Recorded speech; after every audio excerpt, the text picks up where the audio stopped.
Part 43. A sledgehammer breaks into pirates. Author, Zippo. Chapter 421. New World, a certain sea area. Several battleships carrying the flag of the Big Mom pirates were burning with flames and slowly sinking into the seabed. Not far away from these sunken ships, there are also sinking warships flying the flag of the Warhammer pirates. However, it is obvious that this sudden encounter is the victory of the Warhammer pirates, because there is no one from the Big Mom pirates to rescue them, but on the Warhammer pirates' side, several warships are carrying out rescue operations, and dozens of people can be seen. A fish-human warrior is constantly fishing people out of the sea. This is nothing surprising. Small naval battles of this scale break out every day in the New World. At the Avalon shipyard in the Eternal Night Sea, battleships sink like dumplings into the sea every day, and in the New World, more than a dozen battleships sink every day. This will always be the main theme of pirates. The flagship of the Warhammer pirates fleet is a battleship that doesn't look very big, but is very powerful. The horn hanging on the bow of the boat is a ferocious big shark, but it is not an ordinary shark, but a shark that looks like a rocket launcher. On the side of the ship, the name of the ship is written, which is called the Queen with Unlimited Firepower Explosion to Lift Your Family to Heaven. Needless to say, anyone who lives in the New World must know whose ship this is. That's right, the Rampage Lowly Sphinx. Precisely because of the strange name of this ship, she has also become the boss of the Warhammer pirates. Her naming ability is second only to Orgrim. But even though this ship has a weird name, it makes people want to complain about it. But in the New World, this ship is like a nightmare, making people tremble. According to statistics from some intelligence forces, the ship that has sunk the most battleships within the Warhammer pirates is not Husgarot Orgrim's car, but the Sphinx's powerless firepower explosion that will make you the whole family ascends to the Sky Queen. What's even more exaggerated is that most of this ship's achievements were achieved after Butter Island. One can imagine how crazy the owner of this ship is. On the deck, Sphinx, an irritable little Lolita, carried a Gatling gun that did not fit her body shape behind her back, and walked carelessly on it with Doflamingo's arrogant figure steps. Butcher. How is everything? Is there any help? The Sphinx walked up to a ship's doctor who was bandaging a pirate boy who had been shot, and asked. Yes, this ship's doctor was the one who saved Aaron's life at the Butter Island port. A guy who looks like a butcher. After that, he was transferred to his ship by the Sphinx, and he was very willful.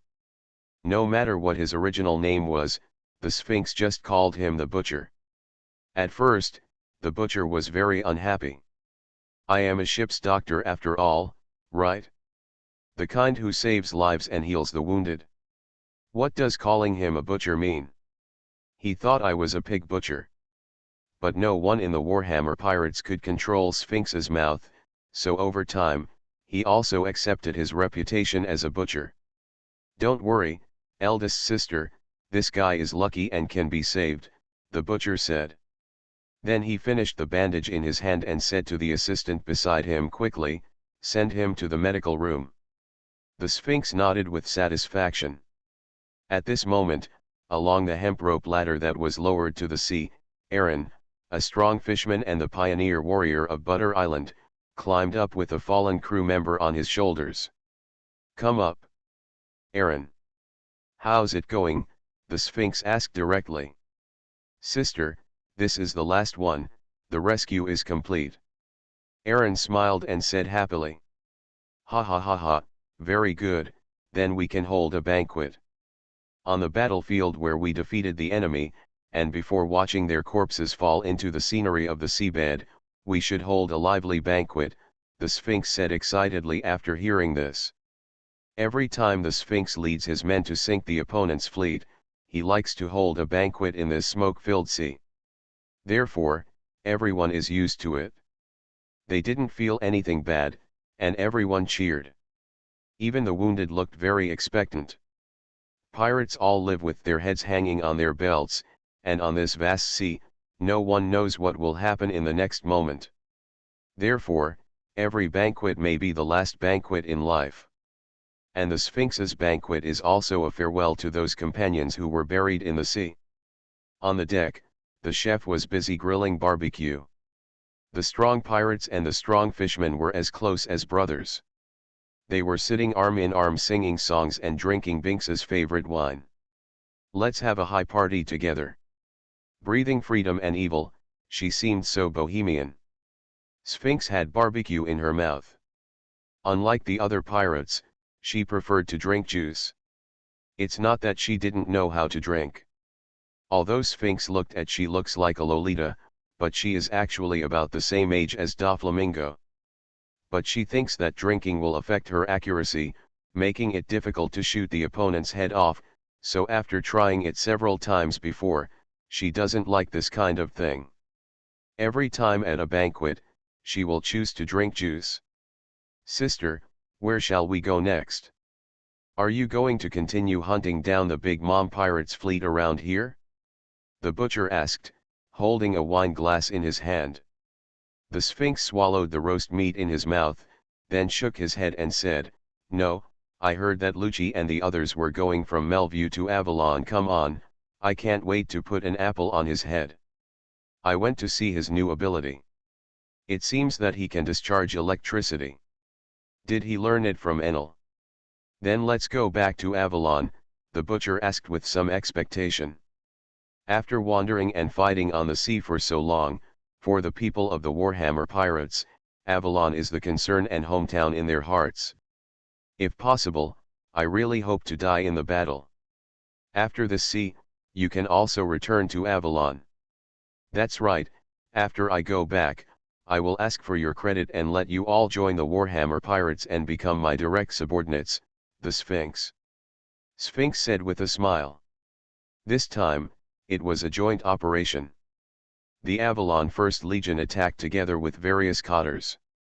Each cotter was assigned some Legion members. These Legion members are all elite. For example, Aaron. This is also a run-in. If they can get along, they will officially become members of the Warhammer Pirates after they return. Many boys cheered excitedly after hearing Sphinx's guarantee. When he got up, the atmosphere became more lively for a while. But soon, Sphinx noticed one thing, that is, Aaron, the fishman warrior who had been clamoring to join the Warhammer Pirates before, had a somewhat strange expression at this time. Hesitation and hesitation. Aaron? What are you thinking about? Sphinx took a sip of the juice and then asked. Aaron just came back to his senses and said with some embarrassment, It's nothing, eldest sister. Oh, the Sphinx gave him a strange look, and then said, We are all brothers and sisters on the same boat. If you need help with anything, don't hide it. Aaron smiled touchedly after hearing this and nodded to the Sphinx. Seeing this, the Sphinx stopped asking any more questions. The banquet continued until it got dark and then dispersed. Enjoying the night and the sea breeze, the Sphinx sat on the steps in front of the mast, her two slender legs in black pantyhose still dangling. The twin ponytails hanging on her head also moved with the wind. Here. At that time, this little loli was humming a song and holding a small notebook in her hand. What was she recording on it? Hum, the difference is not too big. After returning to Avalon and taking a rest, I can achieve the achievement of my warship defeating hundreds of ships. Sphinx nodded with satisfaction and said to himself the next time he attacks. Then, Sphinx put away his little notebook, stuffed it into the rich airport on his chest, and looked up at the night sky. Avalon can also see such a starry sky, right? After all, we all live under the same night sky. I don't know what Master Chui is doing. Will he miss me if I've been gone for so long? The Sphinx smacked her lips and said. The Sphinx has no special feelings for Orgrim between men and women. But if she really wants to say it, she feels that only her hammer master is a real man that can catch her eye. After all, he is dare to catch her bullet with his head.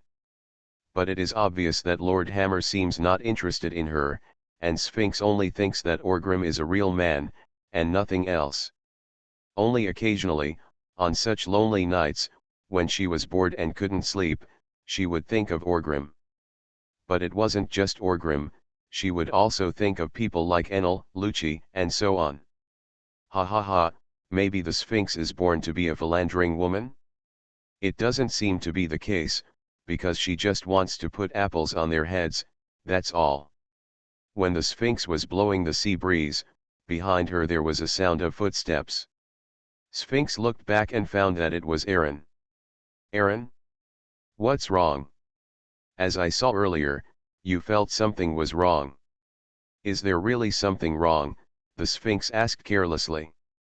Aaron's expression was a little hesitant, but in the end he gritted his teeth and said, Sister, Is it about that guy Tiger? Sphinx suddenly said. Aaron was stunned for a moment, and then he didn't hide anything. He nodded and said yes, it is related to Brother Tiger. He established the Sun Pirates and gathered those who could go to the sea. Where is his help staff? So you want to go? Sphinx looked at Aaron and asked. Aaron was silent for a moment. He actually really wanted to join the Warhammer Pirates. He has been in Avalon for so long and has been pursuing this goal. Through hard work, he earned the title of the first warrior on Butter Island with his life.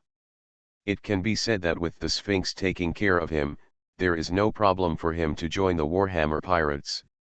Even with the honor of the first warrior, you can become a small cotter. If you perform better in the future, it is not impossible to even become a big cotter. The big cotters next to the pirate emperor will really be at the forefront of the world. When the time comes, they will be able to turn around. And excluding these utilitarian ideas, Aaron himself admires the Warhammer Pirates and Orgrim very much, so he really wants to join the Warhammer Pirates. Until not long ago, Fisher Tiger burned Mary Jo Ya, liberated a large number of slaves, and was severely attacked by the world government. He fled on the sea, began to shake people, formed the Sun Pirates, and vowed to fight against the world government to the end. Aaron's heart was moved. Because he had been around since he was a child. Aaron in Fishman Street is an orphan. He has a sister named Charlie, but there is almost no close relationship between the two. On the contrary, in the years when Aaron was young and weakest, in Fishman Street, he was adopted and raised by Fisher Tiger. Later, Tiger left Fishman Street and became an adventurer. Aaron was able to support himself and became a gangster in Fishman Street with his talent as a shark fisherman. One of the leaders. Then, he was taken to Avalon to move bricks. Gradually it got to where it is today. Aaron is a very loyal person. Boss Tiger has raised him up. Now Boss Tiger needs help. Although he did not contact Aaron, Aaron felt that he could not turn a blind eye and enjoy the Warhammer Pirates. Good life. Otherwise, there will always be a hurdle in my heart that I can't overcome. Yes, I want to go. Big sister, big brother Tiger treats me, Aaron said in a deep voice, as if he wanted to explain something. Ha ha ha ha, what a pity, you bastard, you gave up your great future. As for what past history you have with Tiger, what kind of kindness he has towards you, etc., you don't need to tell me, I'm not interested either. Listen, but Aaron, now that you have made your decision, stop being so pretentious and hesitant. Maybe you don't know yet, but Lord Hammer has given guidance to various cotters a few days ago. Under the Warhammer Pirates, Avalon inside, if anyone wants to defect to Tiger, just let him go and send you old friends away happily. Master Chewie, I'm thinking of you all, Sphinx said with a smile. But it could be seen that there was a trace of reluctance in her eyes. Aaron is her little brother. He has been by her side for more than half a year, and Sphinx has also. I am very optimistic about him and think that Aaron may not be able to get a cotter quota in the future. Speaking of which, Aaron still has potential. He is a sawtooth shark man, and among the fishmen, his bloodline is also of the upper class. The reason why the original story was so bad was that on the one hand he was arrogant and too blind, and on the other hand it was because he spent all the time growing up in his strength in the salty fish place of the East China Sea. With small the characters are of the same nature. But now, Aaron came to the New World directly after walking out of Fishman Street, and joined the Avalon system. He first moved bricks, and then joined the army, and gained the reputation of the first warrior. His strength is still very good. He is still very young and will have more room for growth in the future. Big sister, a Long's eyes suddenly filled with tears, and he murmured softly. Go ahead, sea man, gallop on the sea according to your own will, there is nothing wrong with it, the Sphinx shouted boldly. A sledgehammer breaks into pirates. Author, Zippo. Chapter 422. Early the next morning, the Sphinx began to return to Avalon with his fleet. Aaron left. He left after talking to the Sphinx last night. He did not say farewell to the rest, and did not dare return to Avalon. Because he was afraid that once he went back and said goodbye, he would never be able to muster the courage to leave again. As a fishman, he didn't need any ship, so he quietly left the Sphinx's fleet. 2 months later. The Sphinx's infinite fire explosion will let your whole family ascend to heaven. The Queen slowly sailed into the port of Avalon. There is still no difference between this place and the past, except that the originally crowded port next to it seems to be much more relaxed now. 2 of the 7 new large ports built by the Avalon First construction team have completed their construction period and have been put into use. This has greatly alleviated the pressure on Avalon's ship flow, and also made Avalon's shipping business more efficient. Jumping directly from the deck, the Sphinx saw not far away a hanging lion hitting the ground. The huge battleship with the golden lion flag hanging high is unloading. There is no doubt that Lucci, Boss Shiji, and the others are probably just arriving. The Sphinx became excited immediately. The boy Lucci is back. You can give him apples. Boss Shiji, I haven't seen him for a long time. Why don't you go and say hello to him? Thinking of this, Sphinx also arranged for his men to unload the goods, pulled out all the looted things and sold them, and then ran towards the station happily. Along the way, many strong fishermen wearing the uniforms of the First Legion of Avalon can still be seen walking together in 2s and 3s. They seem to be out to eat and drink after work. It seems that Tiger's behavior of shaking people at sea does not particularly affect Avalon. After all, how many people can he take away with just a pirate group?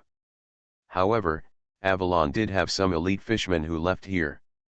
After not walking far, the Sphinx saw a group of new faces, not that the Sphinx recognized everyone on the island.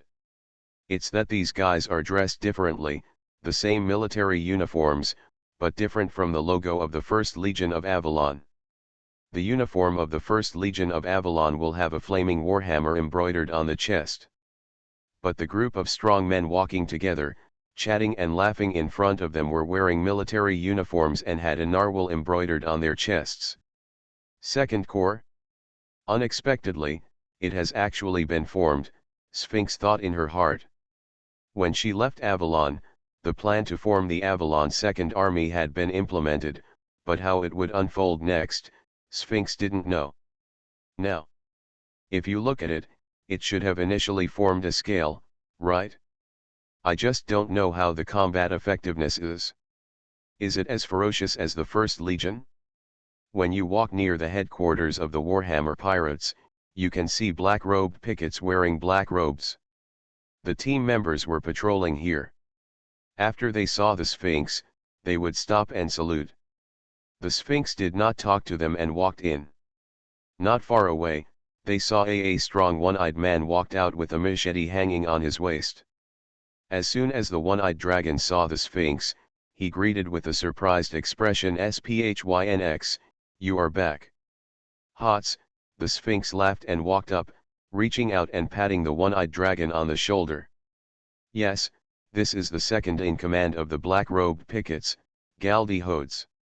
Although his own strength is not too great, poor, but not ranked, so foreign wars, large and small, have nothing to do with him. He only needs to seize the black-robed pickets and wipe out all the various factions within Avalon when Rengar is too busy. Just plant opposition. Mr. Chui was still thinking about you just now. He said that you haven't been back for a long time, which made him a little worried, Miss Yuhat said with a smile, but the last few words always felt a little strange. That's right, Orgrim's original words were I want to spank the Sphinx. Of course, Hots wouldn't dare to say this to the Sphinx. Sphinx didn't think much, laughed and asked ha ha ha, I miss them too. I saw the Admiral's ship at the port. Are they Loki and the others back? Yes, that's right. Not long after we arrived, we were in Mr. Chui's yard. I just came out from there. If we didn't have a job, we might have lunch together, Hode said with a smile. Is there any life? What happened? The Sphinx asked curiously. Hi, it has been a common thing in the past 6 months or so. We, the Warhammer pirates, have taken the position of pirate emperor. Naturally, there are people who want to cause trouble for us. It is probably the funding of the Big Mom pirates. Anyway, there are some bastards. They are always instigating something in the dark, but it doesn't matter. Everything is under the control of our black-robed pickets. Didn't their leader get caught today? I'll go over in a minute, peel off that bastard's skin, and hang it on the dock, Hot said with a cruel smile on his lips. Sphinx just listened, but didn't show much interest. After a few casual conversations, the two separated. Then, Sphinx with light steps, he quickly hurried towards Mr. Chui's courtyard. Before he entered the courtyard, Sphinx heard the lively sounds inside. There were even people applauding. Come on, do a somersault and see the discharge. Yes, it's 360 degrees in the air. Orgrim's loud voice reached the Sphinx's ears. Then, the Sphinx heard Lucci's voice. Boss Orgrim, I am not from the circus. I am an animal type ability user, not an animal type ability performer. Lucci's voice sounded very dissatisfied. What? The little leopard was performing somersaults and discharges. And such a good thing? With a smile on his face, the Sphinx rushed into the courtyard. As a result, she happened to see it. The little leopard Lucci said no, but his body was honest. He was rolling in the air with electric sparks on his body. The moment Lucci was rolling in the air, he also saw the figure of the Sphinx coming in. All of a sudden, the shadows that had accumulated in his heart for many years exploded. Just like a cat's fur exploding, the fur on Lucci's body also exploded. There was a crackle, lightning flashed, and the night became bright for a moment. Then, Lucci stumbled and fell to the ground. Fortunately, his balance was very strong and he stabilized his body with a flick of his tail. Sphinx, Lucci gritted his teeth and looked at the Sphinx. Ha ha ha ha, Lucci, it's been a long time. How about it? Do you want to eat apples or not? Sphinx said with a smile. At the same time, everyone looked at Sphinx and laughed. Yo! Isn't this the captain of the infinite firepower explosive ship that will take your whole family to heaven? Orgrim joked with a smile. Looking at the Sphinx, the little loli didn't look injured, and she seemed to have unlimited energy. Orgrim also breathed a sigh of relief in his heart, although he had never, no matter what he showed, Orgrim was still worried about this little Lolita in his heart. It would be better if she didn't suffer any grievances outside. But thinking about it carefully, with this little Lolita's temper and ability, it would be fine if she didn't wrong others. Who can make her feel wronged?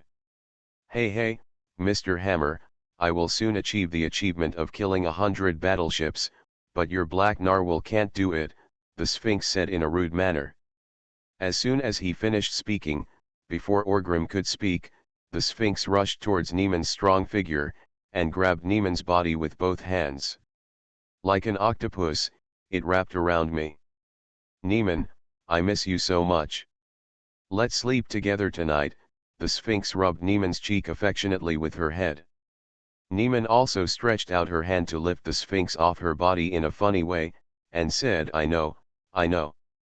Struggling to escape from Neiman's hands, Sphinx looked at Chiji, who was sitting not far away with a smiling expression. She called out happily, Admiral. He, Sphinx, are you back? You are becoming more and more powerful now. I heard that your devil fruit abilities have been awakened. Shiji asked with a smile. That's not it. In the new world now, there are few people who are my opponents. How about it? Admiral, I didn't embarrass you, did I? Said the Sphinx excitedly. Well, good job. Shiji smiled and nodded.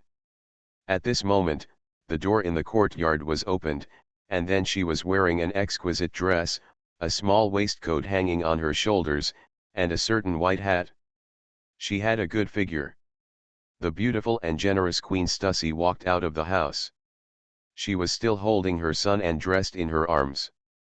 As soon as Stussy saw the Sphinx, her expression was happy and said, Sphinx Si, you are finally back. We all miss you. Sister Stucci. The Sphinx waved happily to Stussy. Then she ran over happily, looked at and dressed in Stussy's arms, put her hands on her waist, chin-like, and said like an old lady, Isn't this and dressed, remember me? I am your eldest sister. Andre looked at Sphinx with a confused look. Before he came back, he couldn't even remember what his father looked like. How could he remember Sphinx? Sphinx. But I don't know what happened, but after seeing the stinky look of the Sphinx, Andrest had a look of disgust on his little face, then pursed his lips and said, my head was buried in my mother's chest.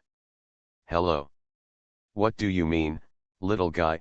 The Sphinx cried out in great displeasure. Ha ha ha ha ha, even Andrest despises your stinky ass.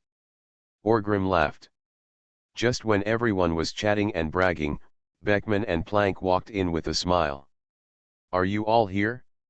Beckman smiled and said hello to everyone. Sphinx grabbed Gangplank and said, ha ha ha, Gangplank, you are amazing.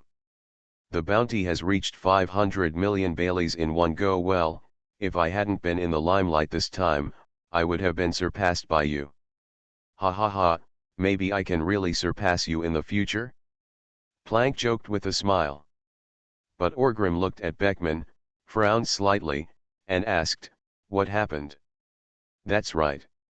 Although they all walked in with smiles, Beckman was holding an information document in his hand. Well, a big event that concerns us is that platinum lead disease broke out in Provence in the North Sea and a state of emergency was entered, Beckman grinned and said with a smile. However, the smile on his face seemed somewhat evil. And Orgrim, after hearing the news, his eyes lit up, he laughed and said, gee ha ha ha ha ha, has it finally started? This is really good news, yes. Good news, Cheng. Thousands of people are about to die tragically in free fans, but for the capitalists like Orgrim, the evil pirates behind the scenes, who are ready to pick up knives and forks and eat the flesh and blood of free fans. This is great news. Doflamingo has already begun to rush to the North Sea. The price of platinum and lead has begun to rise at this time, but the signs are not very obvious. As this disaster continues to break out, I believe that the moment free fans will be destroyed, the price of platinum and lead is about to skyrocket. Beckman said with a grin. Let the Avalon Dark Group start to prepare, and that guy Omit should also cheer up. Once we find the taker, we will clear the money and goods with them as soon as possible, Orgrim nodded and said. Fravanth is about to fall, and the bloody feast of capital is about to begin. Trafalgar Law, I don't know if this unlucky and lucky little guy can still survive. Survive this bloody feast. You are listening to Novels at Bless Up channel. Wish you happiness and luck. How do you feel about this novel? Please like and leave a comment. A sledgehammer breaks into pirates. Author, Zippo. Chapter 423. The first half of the Grand Route, on a certain sea area. A medium-sized pirate ship is drifting here. The flag they hung was a fiery sun. Although it was established not long ago, it is very famous. Because this is the flag of Fisher Tiger, one of the masterminds of the Marijoa arson case, and this is the Sun Pirates. Most of the crew members on the ship were fishermen slaves who escaped with Marijoa and Tiger. Of course, there were also some poor homeless people. Tiger and Dalag shouldered these responsibilities together. Dalag's side will send back slaves who want to go home, and the same goes for Tiger's side. It's just that the number of people each brings is different. In addition to these slaves, there is another group of crew members that Tiger, as the leader of Fishman Street, came to the sea. The most famous among them is the fat blue man Jinbei, who was originally a civil servant in Ryago Castle. This guy Jinbei was also from Fishman Street. He was a big gangster before and became one of the leaders of Fishman Street. He has a good relationship with Tiger. Because he is a righteous man, he is called Seaman. Later, Tiger went out to become an adventurer. Jinbei felt that there was no future in the underworld of Human Street. He couldn't bring changes to more compatriots, so he changed his career to become a civil servant. He managed to find a position in Dragon Palace City and became Neptune's Dragon Palace City guard captain. Not to mention, Jinbei gained Neptune's trust after that. It gradually became a bridge of communication between Dragon Palace City and the chaotic place of Fishman Street. But that's the end of it. Even if Jinbei becomes a civil servant, he still can't solve the problem of Fishman Street. Because it's not that Neptune doesn't want to solve the problem in Fishman Street, it's that he has no solution. This is not a problem that can be solved by Jinbei coming over to build a good relationship. Until the Warhammer pirates came, until the Channel of Avalon was opened. The hundreds of thousands of fishermen in Fishman Street who had nowhere to vent their energy have found their way. You can go to Avalon to move bricks, you can go to Avalon to join the army. Isn't this better than being a gangster with no future in Fishman Street? Since then, Jinbei has established some friendship with Orgrim. Orgrim also invited Jinbei aboard the ship and promised him that as long as he comes, the door of the Warhammer pirates will be open to him at any time, and he can be given a position as a senior officer. But Jinbei is a very loyal person. He still rejected Orgrim and chose to stay in Ryago City as a civil servant. Until recently, Fisher Tiger was rocking the seas. As a former big brother, Tiger naturally took care of Jinbei a lot. Jinbei also resigned from his position as Ryago Castle guard captain with Neptune without saying a word. He raised his flag and led some of the elite Fishman warriors on Fishman Island to defect to the Sun Pirates and became the second in command of the Sun Pirates. I have to say that Jinbei's experience was quite interesting. First, he was a gangster and worked as a boss in Fishman Street, and then he came ashore and became an official of a franchise country under the world government, a serious civil servant with a salary. As a result, the old big brother encouraged Jinbei to give up on his bright future and directly changed his career to become a pirate. Between black and white, ups and downs, he had gone through it all. Except for Jinbei, the third in command on the ship is Aaron, who recently broke away from the Avalon system from the New World and specifically came to join Tiger in order to help him. Tiger was not very surprised when Jinbei came to seek refuge with Tiger. Because even though Jinbei was a close advisor to King Neptune, he single-handedly controlled the security of Ryago Castle. But in the final analysis, Fishman Island and Dragon Palace City are only that big. No matter how much Jinbei messes around, that's all. Looking at the world, he is still just a guard captain with little status. But Aaron is different. If you really think about it, Aaron is not as good at fighting as Jinbei. But his future is much brighter than Jinbei's. He made his fortune in Avalon by risking his life with real swords and guns. Tiger also knew that during the Battle of Butter Island, he captured the title of First Legion of Avalon, the first warrior. Apart from anything else, this title is enough for Aaron to be popular in Avalon. What's more, Aaron also has a very good relationship with the big Cotter Sphinx. With Sphinx taking care of him, as long as Aaron performs well, he will become a big shot sooner or later in the future. In this way, Aaron gave up his future in Avalon and chose to leave the New World and join Tiger without hesitation. Of course Tiger was very moved. When he met Aaron in Avalon, it could be seen from Aaron's eyes how much Aaron was looking forward to joining the Warhammer pirates, but now, he still came to his side. Therefore, as soon as Aaron arrived, Tiger treated him as his younger brother and gave him the position of third in command of the Sun Pirates. In the original story, Aaron is a racist, so he has a different view of human beings than Jinbei, a person with a broader mind. Therefore, the two had a deep conflict, and the Sun Pirates eventually split due to this. Aaron chose to avenge Tiger and kill all humans, but was hammered into Imperial by Porosalino. For the sake of him and Fishman Island, Jinbei finally chose to become the king of the Shishibukai, and Aaron escaped from prison because of this. But because I owed Jinbei a favor, although I didn't say it, I felt a little bit sorry in my heart. Therefore, Aaron did not return to the Fishman Island, but took his group of boys to the East China Sea to dominate. But this time, Aaron did still have some signs of racism at the beginning, but he was directly taken to Avalon to move bricks. He lost his temper several times, and was even forced to go to Avalon to dig a cesspit and repair sewers. Later, due to various contacts with humans in Avalon and various contacts on the sea, his thoughts had already changed. Human beings are indeed no different from fishmen. They are both good and bad and cannot be generalized.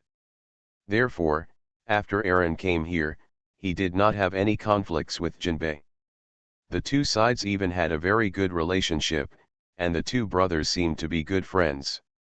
As for being ranked third behind Jinbei, Aaron had no idea. He is not here to fight for power.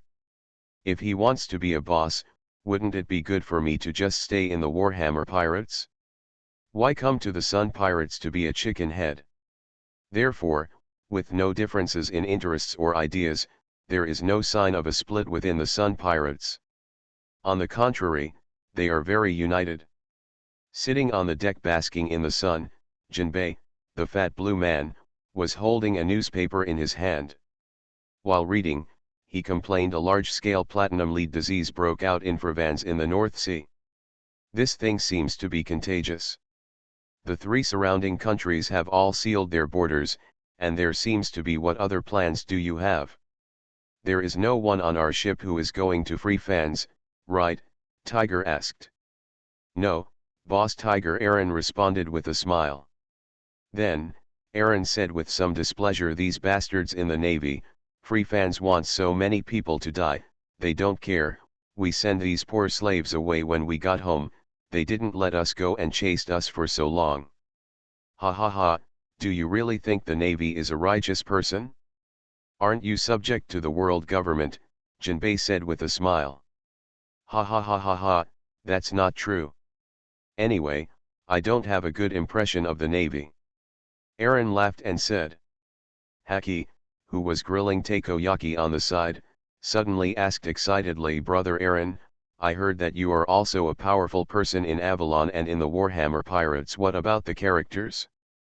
It seems like tens of thousands of people are competing for the first place warrior, but you got it. It's really amazing. Aaron laughed first, then waved his hand and said, I am indeed the first warrior, but in Avalon and in the Warhammer Pirates, I can't be ranked as a nobody. I am just a nobody. Are they really that powerful? How powerful is the pirate emperor of the New World? Another strong man who looked like he was practicing fisherman karate asked. Incredibly powerful, so powerful that you can't even imagine it. Tiger was the first to answer. Jinbei also nodded and said, yes, compared with them, we are not worth mentioning. Ha ha ha ha ha, let's put it this way, the Navy dared to pursue us unscrupulously, but when they met the Warhammer Pirates, they didn't even dare to initiate a war. They needed permission from the world government. It's such an exaggeration, do you understand? As for Mr. Chui, needless to say, the admiral couldn't hold his head up in front of him. Aaron boasted with great admiration. In the future, Will we reach this point one day? Xiao Ba asked expectantly. However, Tiger and the others all smiled and did not answer. Will it come to that point? Although I really wanted to answer yes, but, in fact, they have no expectations in their hearts. Even Tiger hasn't figured out how to move forward. What should he do after returning these poor slaves on the ship? Maybe, it would be interesting to cooperate with the Revolutionary Army. Meanwhile, in the Holy Land Marijoa. At this time, the reconstruction work of Marijoa had already begun. A fire burned Marijoa to pieces, and this year's World Conference did not need to be held. It made the 5 old stars feel very bad, and the world government was really embarrassed. However, in the past 2 days, there was good news that made them feel a little better, that is, Fravan's platinum lead disease began to break out.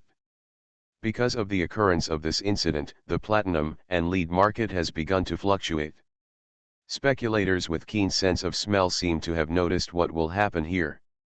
In the market, loose but larger funds have begun to pour into the platinum and lead field. The price of platinum and lead, although not soaring, has begun to rise. For now, as long as the world government sells the 10 trillion belly of platinum and lead and makes a net profit of 1 trillion berry, there will be no problem at all. The same goes for Orgrim. Profits of 200 to 300 billion baileys have begun to show up. But, this is just the beginning. The real feast has not yet reached its climax. Fravanth is not dead yet. Although Marijoa, the headquarters building of the world government, was burned down, it was still preserved. Wulaoxing was in their office at this time, looking at intelligence materials from all over the world. Aaron, he is just a small person, so you don't need to care about him. That guy Orgrim won't care about these trivial things. Let the Navy get rid of the Sun pirates as soon as possible. The bearded man put together the information in his hand and said. As soon as possible, I don't know when it will be achieved. After all, most of the pirate group are fishmen, and fishmen are very difficult to catch. The bald king curled his lips and said. Let's talk about the issue of the commander-in-chief of the army first. The time is almost there, right? Can Cyborg be asked to take office?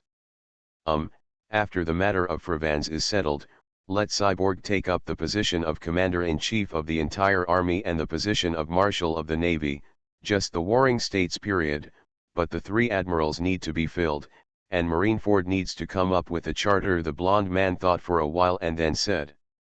Just when several bosses were discussing this kind of thing, there was a knock on the door. Then, after the bosses responded, a man in a black suit. The man walked in, without saying a word, and said quickly, report to the 5 adults that the royal family of Freefans has applied for asylum and requested humanitarian assistance from our world government.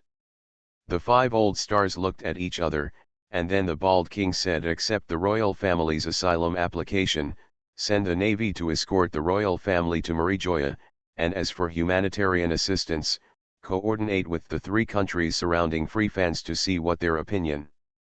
Yes, the official nodded quickly. But after he went out, the bald king picked up the phone from the table, fiddled with it a few times, and was picked up. The bald king didn't talk nonsense at all.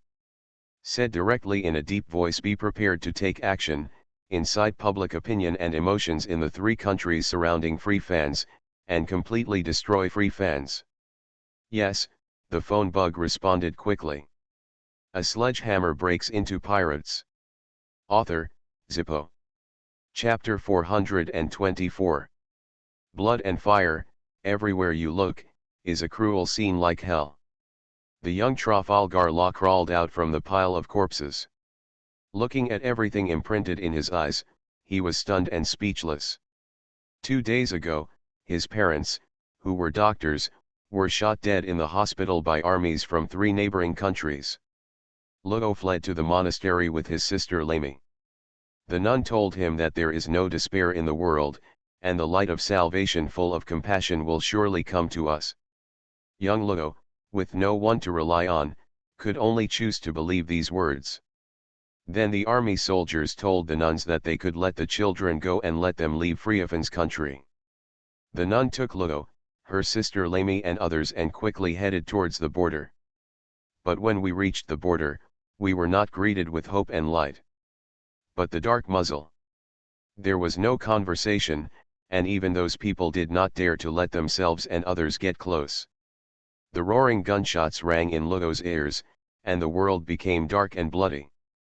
His young, cute sister Lamy, who was always by his side and sweetly called her Uni-I-chan, was shot through the chest by a ruthless bullet. When she died, she was still holding her hand tightly, her eyes full of expectations for the world and hope for life. This made Lugo devastated. And the nun who told him, "There is no despair in the world, and the light of salvation full of compassion will surely come to us," was ruthlessly beaten to the head, and Lugo's body was stained with blood. Then, Lugo lost consciousness due to severe emotional changes and grief, and fell into a coma here. When he woke up, what he saw was a mountain of burning corpses and a sea of blood. Everything is dark, hell is coming to the world. The body of his sister Lamy has become stiff, and Lugo can't feel a trace of her warmth. The two are still holding hands, but they can no longer hear their lovely sister calling him Oni-chan. All kinds of happiness and joyful memories in the past, now, like poison, poured into Lugo's mind, making his eyes turn red, and his originally clear pupils took on a look of destruction and madness. There is no salvation at all in this world. This world, it should be destroyed, Lugo suddenly roared crazily. Then, his young body lay on his sister's body again, wailing and crying. Friefans, originally a wealthy, peaceful, and happy country, was because of what? What led to this situation? A few days ago, everything was fine. Looking down at the white spots on his arms, Lugo murmured softly, "Platinum lead disease." His parents are doctors, so Lugo is very familiar with platinum lead disease. Not long ago, when he first became ill, his parents had a look of despair in their eyes. Because platinum lead disease is simply a terminal illness that has no cure. Based on his parents' examination and treatment, Lugo also knew that he had less than 4 years left to live. But before that, he was still full of expectations for the world. The diseases that Friefans couldn't cure, the world is so big, someone can cure it, right? 4 years was enough time for him to find these methods. He wants to survive with his sister Lamy. But now, everything is destroyed, Lamy is dead and will never live again. Mom and Dad died, the family was gone, Friefans was destroyed, and the country was gone. I have lost everything. Even if you can cure your illness and continue living, what's the point? There is no Trafalgar in this world anymore. This is the place for Vasher Law. He has despaired of this damn world, this world full of blood and fire, this world where people cannibalize people. Still have 4 years to live. In these 4 years, he wants to take revenge on everything, on this damn world. Kill more people, plunge the world into a more destructive state, and let more people experience their own pain. Let the world feel the despair, let the world feel the pain. Holding back the grief in his heart, Lugo wiped away his tears, let go of his sister's stiff palm, reached out to brush her lovely face, and closed her unclosed eyes. He couldn't even find a place with green mountains and green waters for his sister to bury her bones, so he could only reluctantly leave here. In order to survive, in order to take revenge on this damn world. The young Trafalgar Law, alone among the mountains of corpses and sea of blood, crossed the border of Friefans and escaped from this damn hell. However, he also knew very well that from this moment on, he was already in hell. My mind began to recall all the past memories, trying to find my way out of them. Destroying the world and bringing pain and despair to the world are Lugo's only thoughts now. But he is too young, he needs a boost, a strength. Who is the most evil in this world? Who is the craziest? Who is most likely to destroy the world? Pirates. There was no extra information or concepts in young Ludo's mind. In his opinion, the pirates wreaking havoc in various sea areas of the world might be the greatest evil in the world, right? And among the pirates, who can help him the most? Known as the most evil and crazy pirate in history. Evil Skullcrusher, enemy of mankind, disciple of the lion, source of chaos, lord of the night. Destroyer of culture, enslaver of civilization. New World Eternal Night Sea King of Avalon. The man who stands at the top of pirates. The man who is considered to be the most powerful and evil man in the world today. He, if it were him, it would definitely be possible. With him here, he would be able to take revenge on the world more thoroughly.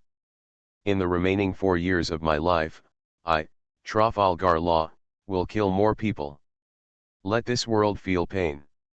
3 months later, at the end of the year 1508 in the Hainan calendar, there was a chaotic island in the North Sea not too far from Free Fans.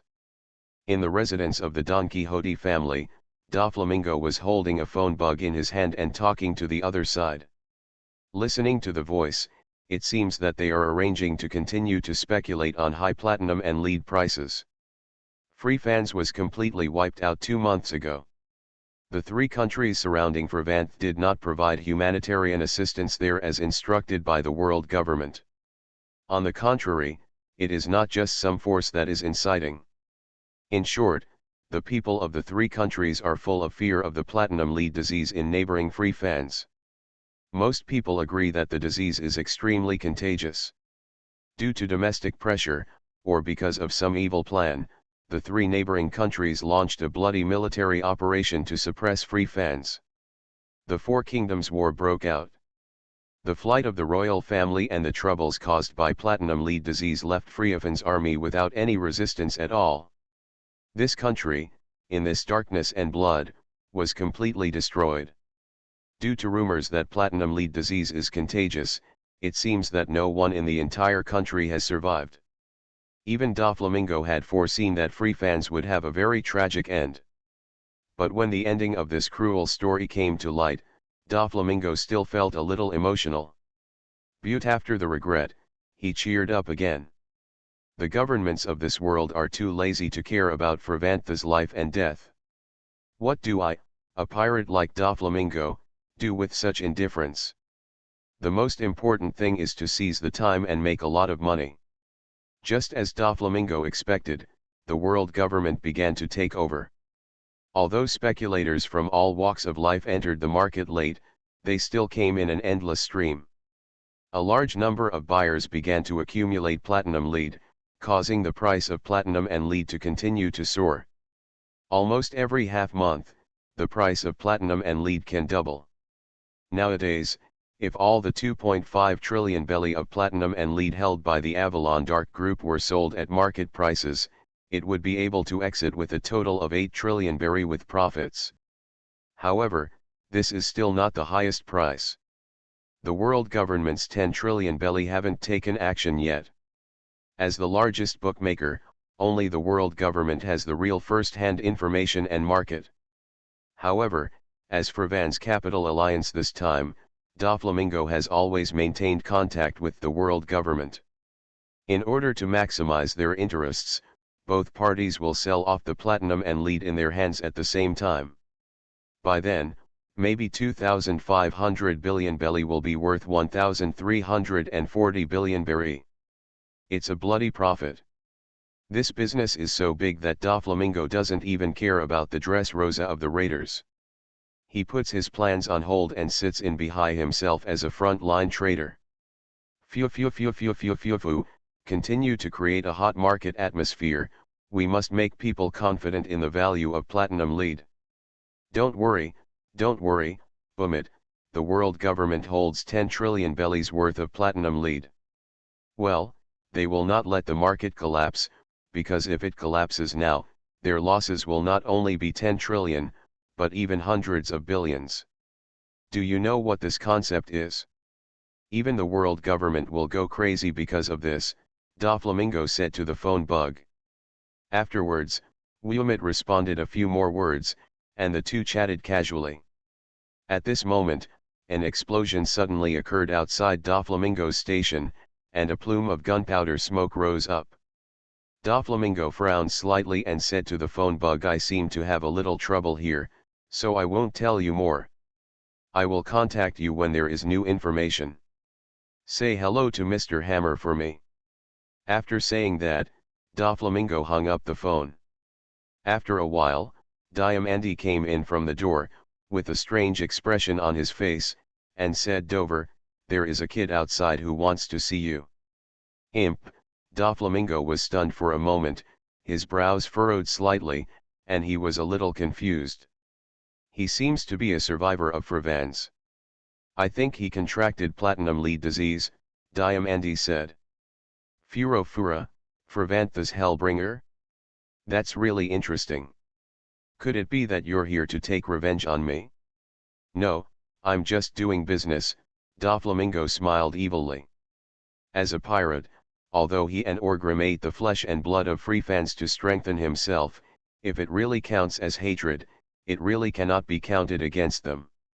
Without them, the world government would not be in charge. It's impossible. It's just a matter of finding someone else to eat it. Bring him in. Doflamingo waved his hand and said. Doflamingo was quite interested in the person who was probably the last survivor in this unlucky country. Not long after, a young figure walked in. The clothes on his body are in tatters, but there are several rings of explosives wrapped around his waist. This figure is none other than Trafalgar Law. He has no ability to go to the New World to find the big devil in his heart, Kazgaros. Orgrim. But he found Doflamingo, who happened to be in the North Sea. Everyone in the North Sea knows how close the relationship between Doflamingo and Orgrim is. Maybe if you find him, you can see it's time for the great demon king Orgrim. Doflamingo just glanced at Trafalgar Law, and the originally smiling look on his face became even more joyful. What was that like? The look in his eyes. Destruction, madness, depravity. So similar. Just like the self he once was, the self he was when he fell from the high clouds of Marigio into the rolling quagmire of this world. It's just a look carved out of the same mold. However, Doflamingo is no longer the same person he once was. He was too deeply influenced by Orgrim. But it doesn't mean that he will forget his past self. Therefore, the first time he saw this kid, Doflamingo was delighted. This kid who looks crazy, full of destruction and evil. Furfural, Doflamingo smiled evilly, and then asked, give me your name, kid. From the hell called Frevanth, Trafalgar Law, Logo looked at Doflamingo without any timidity and said. Ha ha ha, Doflamingo smiled again, from hell? What a good statement. So, say what you want. Doflamingo grinned, with a slightly crazy and evil smile, and asked. The eyes full of destruction and madness fluctuated slightly, and Logo still said without being humble or arrogant, I want to seeing the most evil and crazy pirate in the world, Hosgarot Orgrim. I will spend the rest of my life bringing pain to the world, kill more people. Furfural, Doflamingo laughed. Then he stood up, looked down at Trafalgar Law and said, kid, you found the right person. There was no interest. But for some reason, Doflamingo was willing to help this kid named Trafalgar Law. What kind of surprise will the messenger from hell named Freefans bring to the world? A sledgehammer breaks into pirates. Author, Zippo. Chapter 425. At the beginning of the year 1509 in the Hainan calendar, the platinum lead disease incident in Provence and the country's annihilation incident had already disappeared from everyone's sight. In the end, judging from the conclusion of the world government, a large-scale epidemic broke out in Provence. The spread of platinum lead disease caused panic in the three surrounding countries. In the end, the three countries blocked the borders, leading to the destruction of Provence.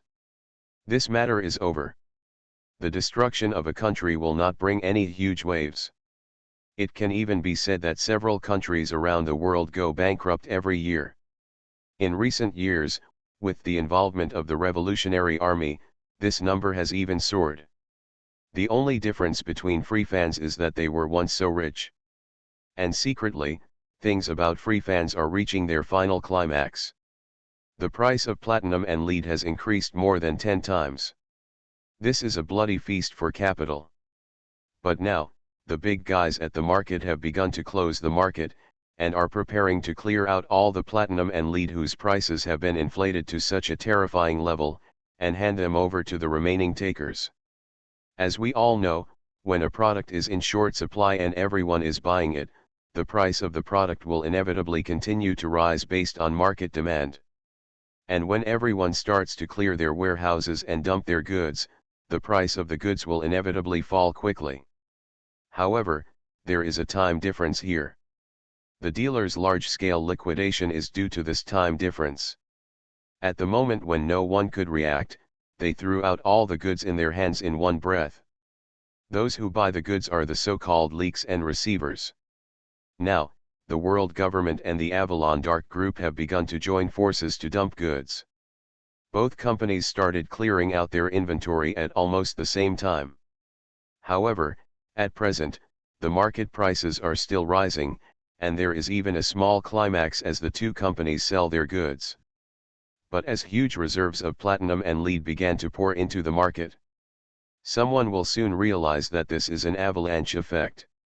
The shipments of big dealers will directly destroy the confidence in the market. Then, in order to stop losses in time, countless people will follow suit and the price will collapse. At this time, in Bihai, where the Don Quixote family resides, Doflamingo was sitting by the pool with a smile, talking on the phone with Orgrim. Furo Fura, don't worry.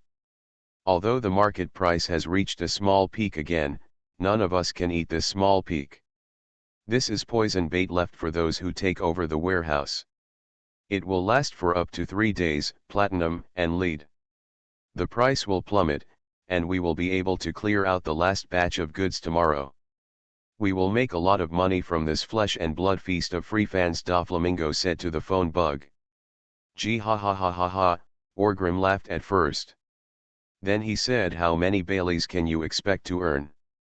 At the beginning, I expected a profit of 7 or 8 times, but who knew you could actually join forces with the world government? This is a shot in the arm for me, and what is needed to do this kind of thing is confidence.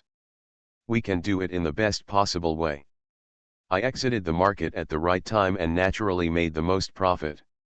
According to preliminary estimates, the cash I can get back in hand this time, including principal and interest, is about 14 trillion belly. This is really the biggest thing I have ever done since my debut. Business is over, Doflamingo said with a sense of excitement in his tone. Orgrim's breathing seemed to be rough, including the capital and the profit of 14 trillion belly. This doesn't matter to anyone. It's a huge sum of money, the kind that even the world government should pay attention to. With this money, the Avalon Dark Group can begin to integrate the financial industry of the dark world. Yes, there were rumors about the new world before it was said that Doflamingo was preparing to take over the bank. This was not groundless. It was Orgrim's signal to release the news, which could be regarded as a first look at the market situation. But at that time, Orgrim did not have enough in his hands.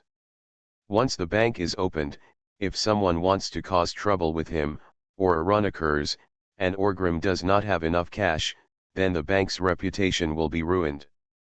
At that time, it will definitely be how much money has been invested.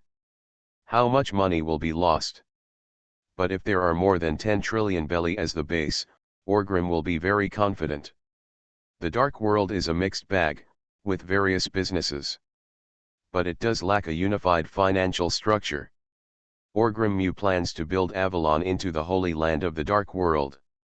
Now, the foundation has been laid. Then he needs reins to tie the wild horse of the dark world. There are 2 reins he needs. The first one is that he already have it. That is extremely powerful strength, which can deter the ambitious people in the dark world who are ready to move. Let them do things according to the rules and not dare to provoke themselves. The second item is the financial framework to allow the operation of the dark world. Within the financial framework of Avalon. For example, let them use the bank built by Avalon to settle business funds. But this matter must use milder methods, or it is impossible for Mu to forcefully intervene and change their operation process.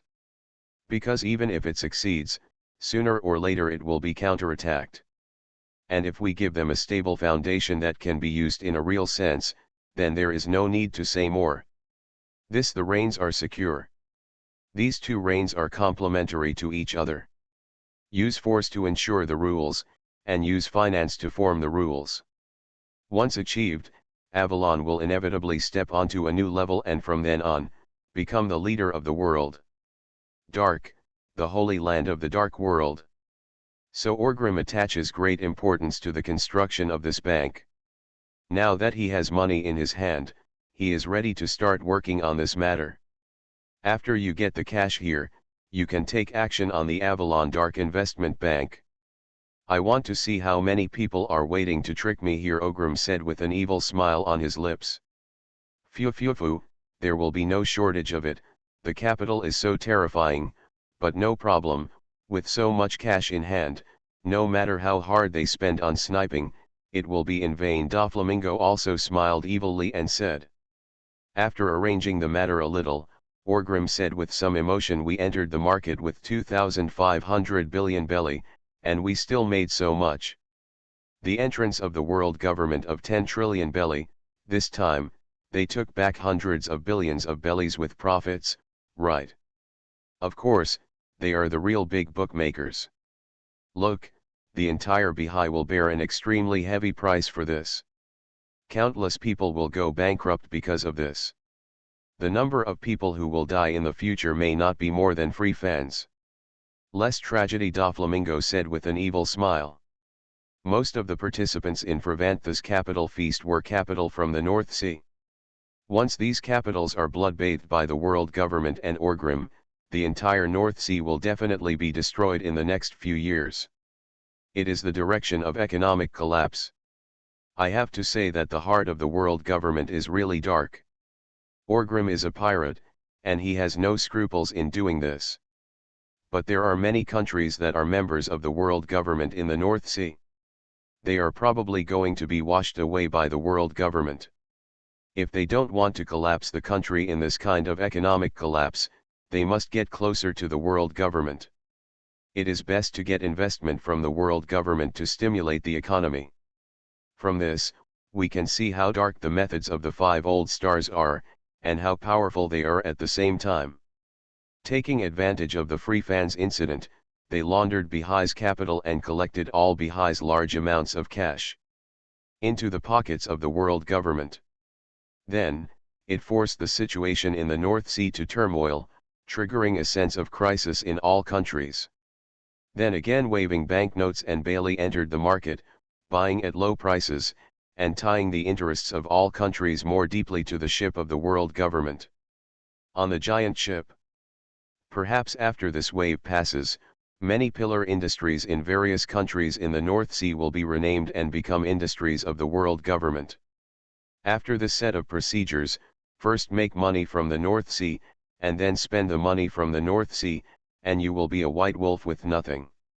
And tied up Bihai. Give them a few decades, maybe Bihai will be the next East China Sea. The Sea of Peace. Isn't this powerful enough? As for what will happen here due to the economic downturn, a large number of capital and businessmen will go bankrupt. With the loss of jobs, how many families behind them will go bankrupt, and families will be destroyed, etc. It is not within the scope of their consideration. Maybe this is the so-called labor pain and big picture in the eyes of the world government. Of course. This is not within the scope of Orgrim's consideration. So, compared to them, we pirates are still far behind. Even if I sit in the position of the pirate emperor, if I really take action in such a big scene, the harm I can cause is only it's just 1/10 of the other parties. Orgrim joked with a smile. This is the darkness of the world. Compared to the world where these assholes rule, We are simply good people. Doflamingo smiled and said. Well, after the market closes, you should leave behind, right? Do you want to go back to Avalon? Orgrim asked again. No need, I don't want to delay the matter of Dressrosa any longer. At the same time, I have to start making preparations for the matter of Avalon Dark Investment Bank. There is a fruit that I care about very much. With this fruit, if so, there will be 100% no problems with our bank, but I haven't found it yet. When I return to the New World, I will make great efforts to find this devil fruit. Doflamingo thought for a while and declined. Gee, ha ha ha ha, fuck it up, I asked you to help me find the fruit of the operation. It has been so many years, and I can't even see a vegetable leaf. Now I am looking for the fruit. What kind of fruit are I looking for? Orgrim laughed and cursed. Furo fura, don't worry about the results of the surgery, Doflamingo said with a smile. He has indeed put in a lot of effort to find it, but this matter depends more on fate. I'm not in a hurry, I'm strong, and I don't plan to get eternal life with that thing, but my nightingale is very much looking forward to it, and my old man Shiji is very much looking forward to it. The rudder on his head can only be saved by this thing. Woolen cloth, Orgrim said with a smile. I will continue to keep an eye on the fruits of the surgery. What I am looking for this time is also a superhuman type, the golden fruit, Doflamingo explained. Orgrim's breathing became slightly thicker, and then he said, it's really yours. I look forward to your results. The golden fruit, indeed, if this fruit can be used as a foundation, then the bank's affairs will be easy. There is really no risk at all. Speaking of which, did that bastard Tetsalo escape? Or was he not in Marijo at all? Even already dead? Orgrim was very confused. He didn't know that Tesoro had indeed escaped from hell during the Marijoya slave liberation movement. And the flower of his love has not withered, Stella is still alive. Is this the flower? It's a little green. Fortunately, Stella didn't give Tetsalo the chance to become a father, otherwise it would have been really embarrassing. And Tesalo didn't care about this, because he had already pinned the celestial dragon who was green to him on the bed and hacked him to death. That's right, the celestial dragon that Gil was stomped on was killed by Tesoro. However, because the situation was extremely chaotic at the time, the world government was unable to investigate who specifically took action. In the end, they could only cover up the news and capture the escaped slaves. As long as they were caught, they would be executed, without any leeway. But this guy Tetsalo is a thief, and he is still on the loose with Stella. He doesn't know where he is hiding, but he hasn't been caught yet anyway. After that, Orgrim said nothing more to Doflamingo. After the two casually chatted for a few words, they hung up on each other. Putting away the phone bug in his hand, Doflamingo turned his head and looked aside. At this time, there were three little guys standing over there. One of them is Trafalgar Law. The other two are Baby -5 and Buffalo. What do you think? Doflamingo looked at Trafalgar Law evilly and asked. Doflamingo did not shy away from the truth about Frevans, the shady story behind it, and the conversation with Orgrim just now. Trafalgar Law. With his status, there is no need to shy away from a kid who can't live for a few years. You are listening to Novels at Bless Up channel. Wish you happiness and luck. How do you feel about this novel? Please like and leave a comment. A sledgehammer breaks into pirates. Author, Zippo. Chapter 426. Although he promised to take Trafalgar Law to the New World to meet Orgrim.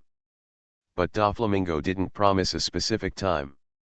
There are so many things going on in the North Sea, involving more than 10 trillion Baileys in business, no matter how much Doflamingo likes Trafalgar Law. He would not disrupt his plans because of him, abandon these businesses, and run back to the New World to meet Orgrim.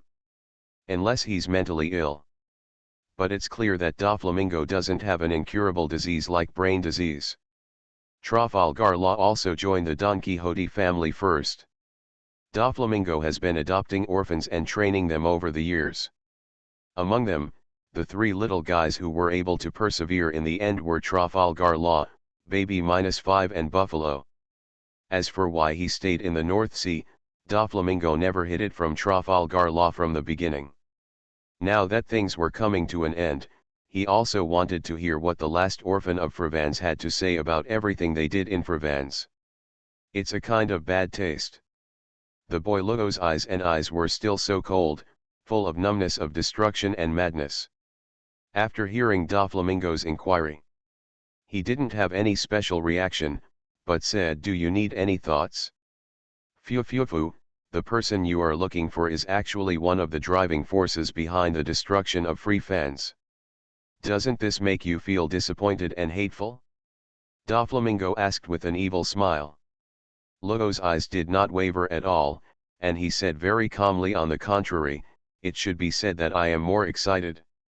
What I am looking for is the most evil person. The fact that the crazy pirate, Lord Orgrim, was able to do these things just proves that he is indeed evil and crazy enough. Why should I be disappointed and resentful?" Phew, you kid, don't you care about free fans at all?" Doflamingo asked with a big smile. "I don't care, but I also know that even without you, there will be others to take your role. If I really want to hate something, I should hate the world government that planted the root of this disaster in Provence more than 100 years ago."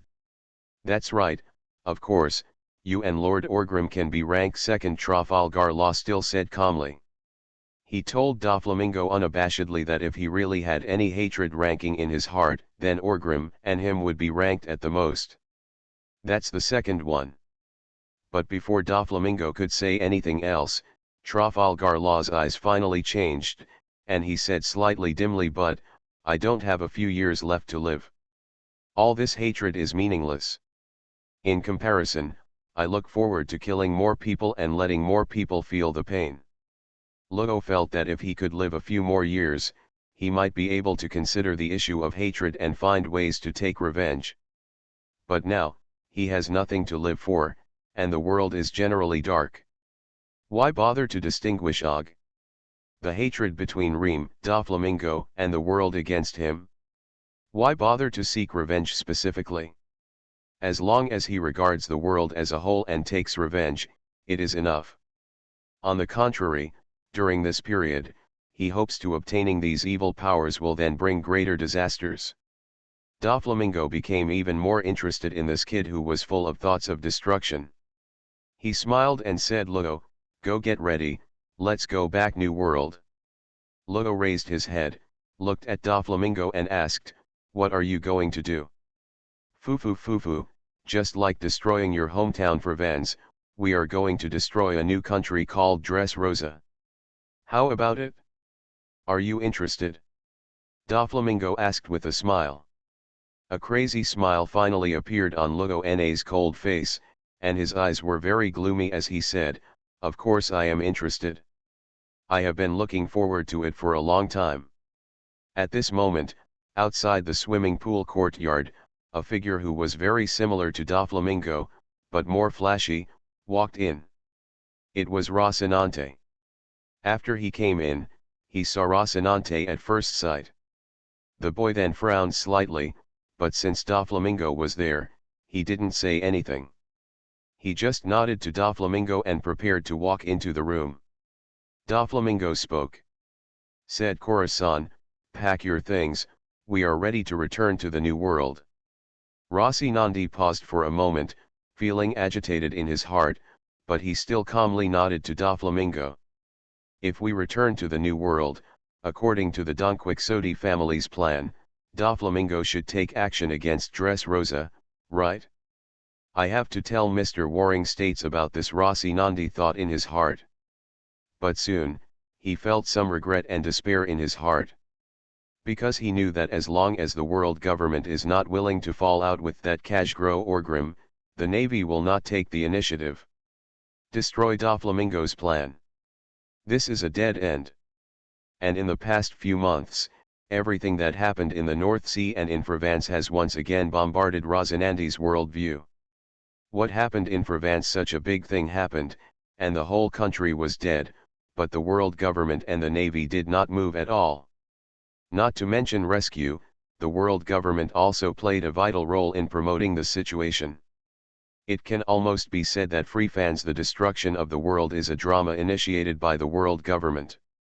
This makes Rosinandi feel very outrageous. Where is the justice promised? Where is the navy? Why are you colluding with the pirates at this time? What happened in the North Sea? If they can't control it, then if Doflamingo wants to cause trouble in the New World, who can control it? Maybe I can't save the world at all, Rosinandi thought so in his heart. But soon, he thought of Trafalgar Law in the courtyard. The little guy who is the orphan of Provence is so similar to his younger brother Doflamingo. That look in his eyes and his temperament are so crazy and destructive. If you can't stop Doflamingo, you can't save the world. That should allow me to stop this little guy and save this orphan of Provence, right? Perhaps, this can be regarded as a kind of atonement. To atone for the sins committed by his brother, Doflamingo. Here, Doflamingo is preparing to return to the New World from the North Sea to deal with Dressrosa and organize the bank task assigned to him by Orgrim. In the first half of the Grand Line, the navy was on an island, besieging the Sun pirates. Admiral Candidate Porosalino of the Navy headquarters personally led the team, assisted by Rear Admiral Stolobelli. Based on the information betrayed by humans, they ambushed the Sun pirates on the island called Forshit. It's ironic to say that Tiger and the others sent a human slave girl named Kral to this island to send her back to her hometown. But because the humans here betrayed them, they were besieged by the navy. Sure enough, this world is such a bastard. At this time, Jinbei was carrying Tiger and running towards the coast. Out of caution, their ship did not moor in the port. Therefore, it was not sunk by the navy. As long as they took Tiger back to the ship, they could escape from here. Tiger was seriously injured at this time. His chest was cut open by Stolobelli's knife, and he was bleeding. He was also kicked on the waist by Porosalino, and a big hole was punched through his shoulder by a laser.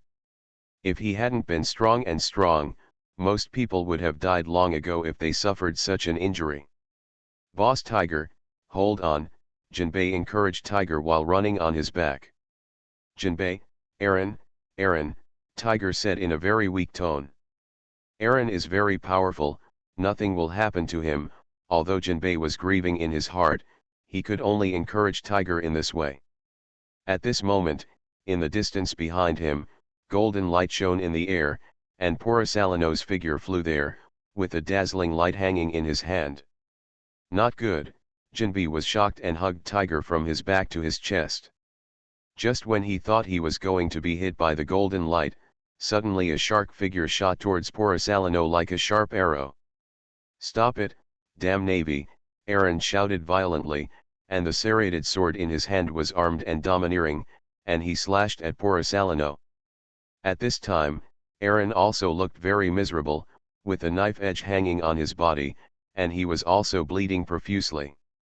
His eyes were full of violence. Originally he was fighting with Stolobelli, but after discovering that Porosalino was going to cause trouble again, he stabbed Stolobelli twice and wanted to stop Porosalino, cover Jinbei and Tiger and leave here. Oh my, the first warriors of the First Legion of Avalon are really scary, Porosalino whispered softly in the air. But the difference in strength level between Aaron and him was really too big.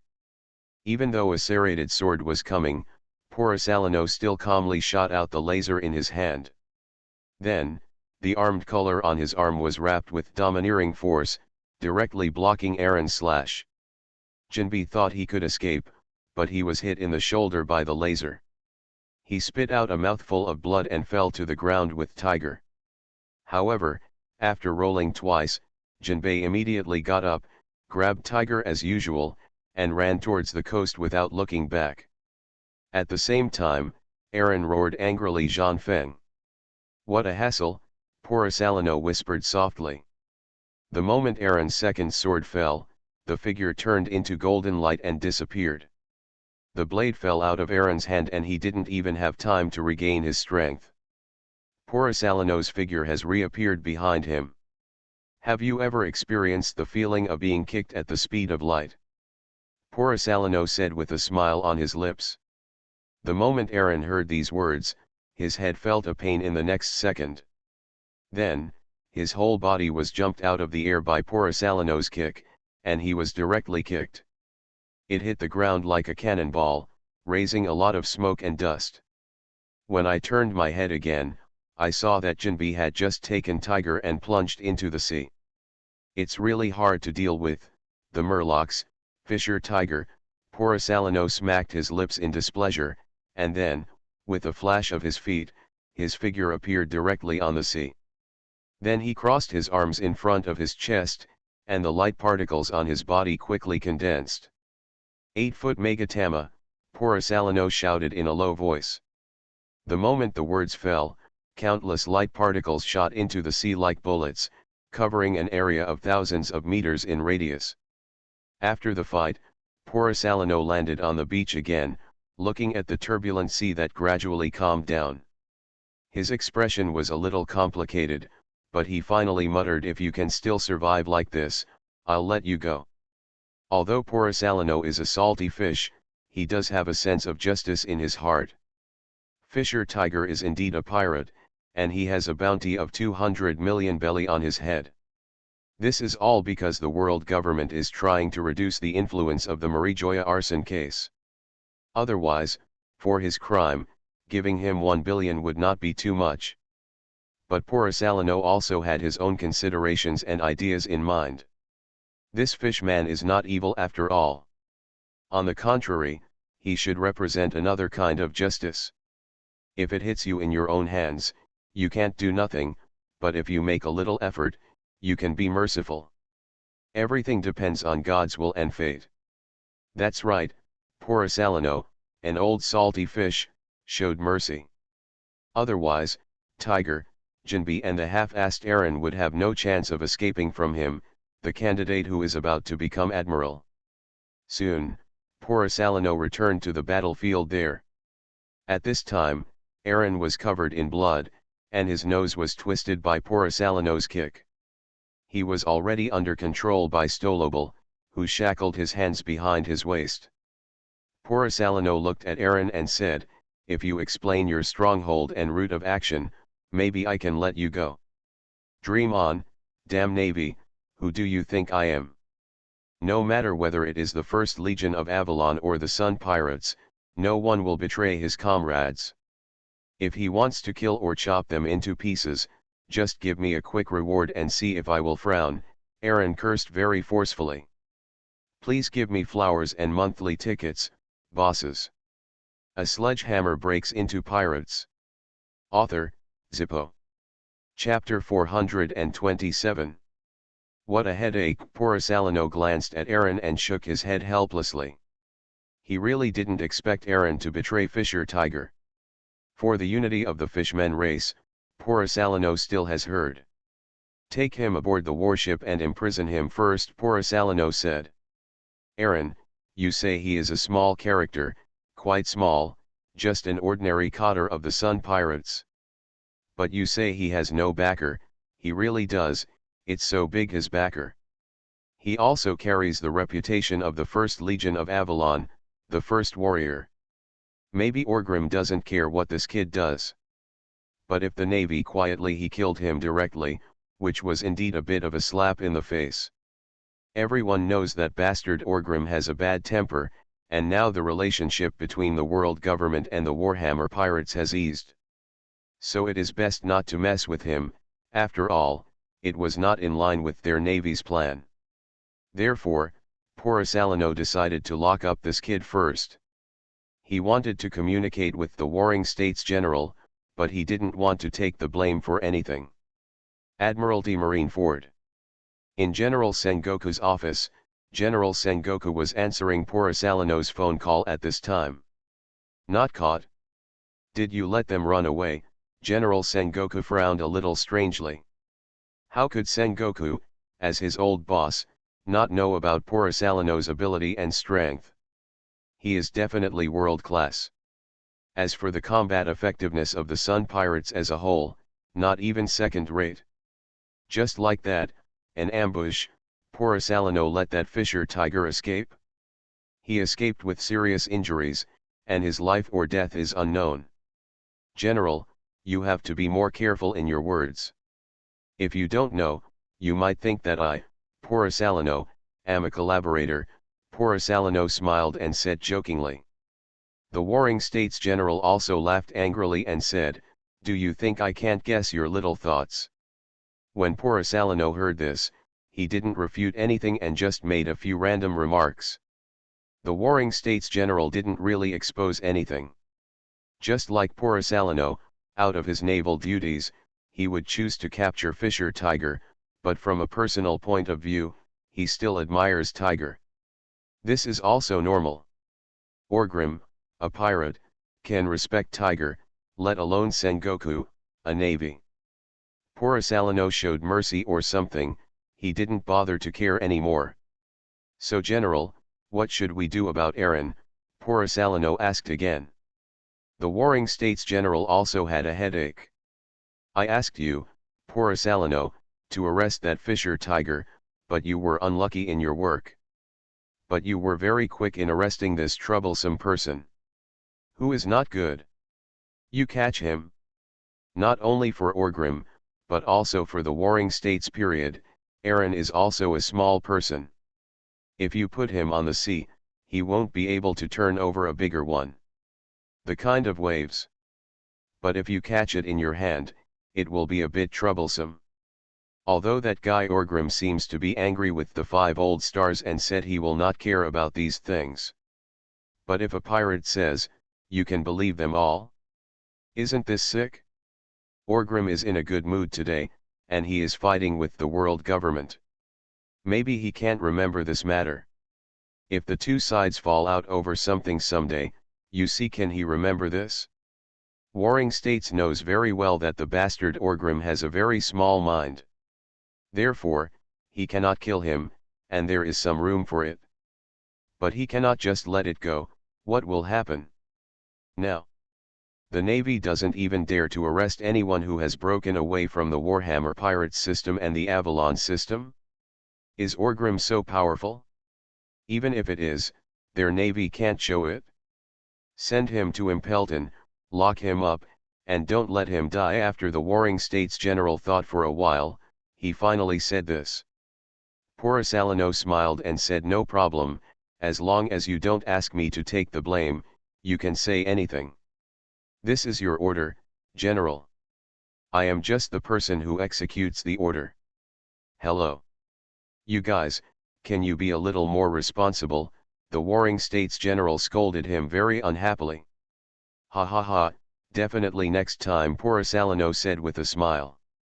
The Warring States General had long been accustomed to the old-fashioned character of Porosalino, so he did not pursue anything further, but said, the matter of the Sun Pirates, although we didn't catch them, we still achieved some results. As long as we can deliver, this is a bonus. We don't have to be perfect. Let's leave it like this for the time being. After you imprison that guy Aaron in Impelton, come back to headquarters quickly, something big is going on. What's the big deal? Are we going to attack the New World again? Porosalino asked helplessly. Are you going to attack? The Warring States General cursed angrily, and then said softly, Marshal is about to be promoted.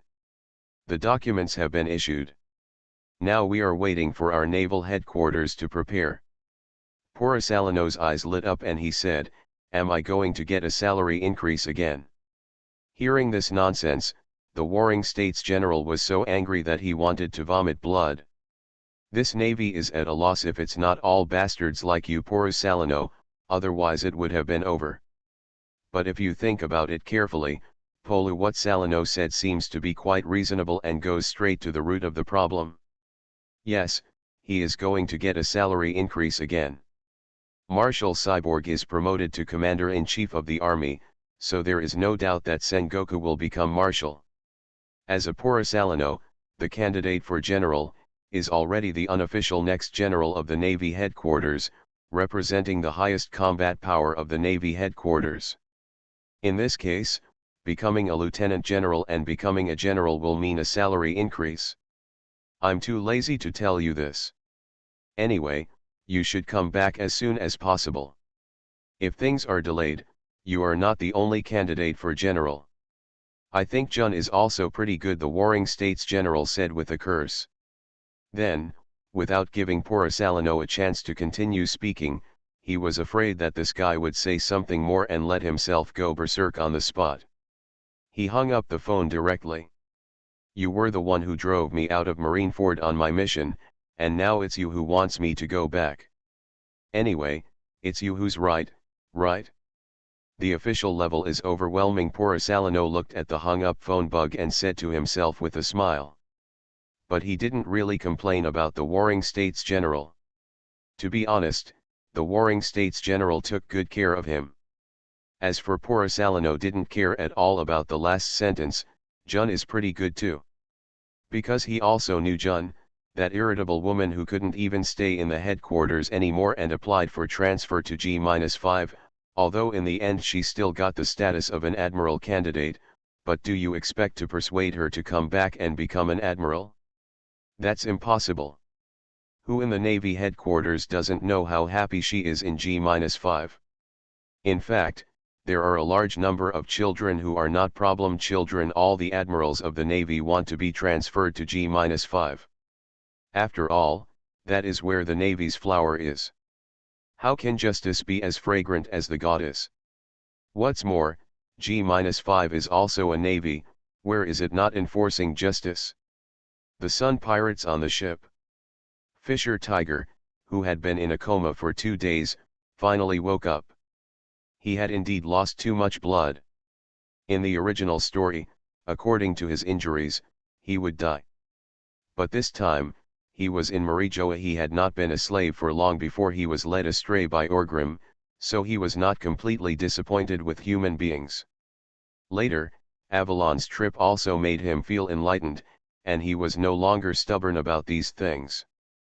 Therefore, while he was in a coma, Jinbe found the ship's doctor and gave him a blood transfusion with human blood. So Tiger was not dead. When he opened his eyes, his thoughts seemed to have not returned yet. He looked around confusedly and found this guy Jinbe, also wrapped in bandages, sitting next to the bed. Brother Tiger. Jinbe saw Tiger wake up and called out in surprise. This sound made Tiger completely come back to his senses. He asked with a somewhat anxious expression, Eren. What about Eren? Jinbe's original expression of surprise dimmed quickly after hearing this inquiry, and he spoke with some reluctance. Eren did not escape in order to protect us. Tiger's eyes immediately became wet, and he felt very painful. Jinbe quickly comforted him, but Eren's identity is very special. The Navy should not dare to do anything to him. The most he can do is imprison him. He should still be alive. Woolen cloth. Tiger nodded, but he was still very sad in his heart. Tears kept flowing. He couldn't help but blame himself. I was the one who harmed him. He was originally in Avalon, in the Warhammer Pirates, and had such a good future. But he put all these aside to come to me and help me, but I harmed him like this. How can I still have the honor to return to Fishman Island? How can I still have the honor to go to Avalon? Jinbe listened to Tai. I felt very guilty and felt very uncomfortable in my heart. But he didn't know what to say. I could only watch Tiger crying bitterly. After a while, the fat blue man also started crying. After the two of them vented their grief, Tiger wiped his tears and asked, have you sent off all the companions on the ship? Well, Krall is the last one, Jinbe nodded and said. Eren was captured by the Navy, and our voyage has come to an end. What should we do next? Tiger murmured in confusion. Jinbe was also a little confused. When he got excited, he quit his iron job as a civil servant and came to work with Tiger in the promising industry of piracy. But they don't like plundering or anything like that. Now that all the slaves on the ship have been sent away, they have really lost their direction for a while. However, Jinbei didn't notice at this time that Tiger's eyes flashed with determination, as if he had made some decision. He wanted to save Eren. Eren was caught because of him. He couldn't sit idly by and watch, otherwise he would never be able to get over this hurdle in his heart. But he couldn't take the Sun Pirates on an adventure together, because he knew that the success rate for this kind of thing was too low. If nothing else happened, Eren should be imprisoned in Imperial. For hundreds of years, only the boss of Orgrim was able to make an earth-shattering move and defeat Impelton. How could I possibly compare to him? What's more, since then, the Navy and the world government should strengthen Impelton's power. So this is probably a point of no return. Therefore, if he wants to do this, he cannot lead the Sun Pirates to do it, as that will kill Jinbei and the others. Let's go back to Fishman Island first, Tiger sighed and said helplessly. Jinbei didn't have any good suggestions, so he could only nodded and agreed. He didn't know what Tiger's plan was, but he had nowhere to go at the moment. He should go back to Fishman Island to rest and discuss it later. News about the Sun Pirates incident spread quickly, but it was not widely reported. After all, it was not Fisher Tiger who was captured. The Navy headquarters had originally intended to handle Eren's matter in a low-key manner.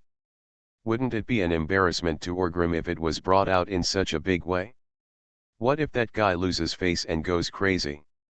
On the Avalon side, Orgrim soon received the news. Eren had seen him before.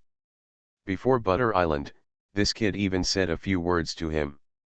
After all, he is the captain who guards the Warhammer Pirates station. Later, this kid became the first warrior of the Avalon First Legion, and was taken away by the Sphinx. Now, his destiny has really changed dramatically. But in the end, I still went to Impelton. Orgrim had no idea about this. It was impossible for him to go to Impelton to save Eren. Strictly speaking, Eren is no longer under his command. On the other hand, the little Lolita Sphinx looked very irritable and wanted to go to Impelton to rob someone. But she knew the severity, so she could only swallow this breath in the end. On the Navy side, they were relieved to see that there was no movement from Orgrim. Then, a big change that shocked the world began. Admiral Cyborg Sarad takes office as the commander-in-chief of the world government's entire military. In just one night, it spread throughout the sea. A sledgehammer breaks into pirates. Author, Zippo. Chapter 428. Eternal Night Sea Avalon. At this time, in the courtyard of Orgrim, several officials on the island gathered here. A live phone bug was placed in the middle of the courtyard, projecting its image onto a hung curtain. At this time, the live broadcast was being carried out all over the world, and the live broadcast location was the Marine headquarters, Marineford. It is different from the low profile of Cyborg, a former Marshal of the Navy, who was promoted to Commander-in-Chief of the world government's military. Yes, it can be called a low profile. Cyborg's promotion to Commander-in-Chief of the entire army was only publicized in the newspapers, but nothing else was done. If Orgrim were to be the Commander-in-Chief of the army, there would be a general celebration and amnesty for the whole world. Everyone would be given 200 red envelopes or something, and then they would put up billboards in the 4 sea areas of the southeast, northwest, and northwest, including the Grand Route, and in the New World, all 6 places will be laid out, and his handsome photo of himself in the Commander-in-Chief's military uniform will be slapped in everyone's face. Not to mention the live broadcast, it must be broadcast, for half a fucking month, to record the daily life of General Orgrim and so on. But unfortunately, Orgrim was not invited by the world government to be the commander-in-chief of the entire army, so all his fantasies are just dreams and nonsense.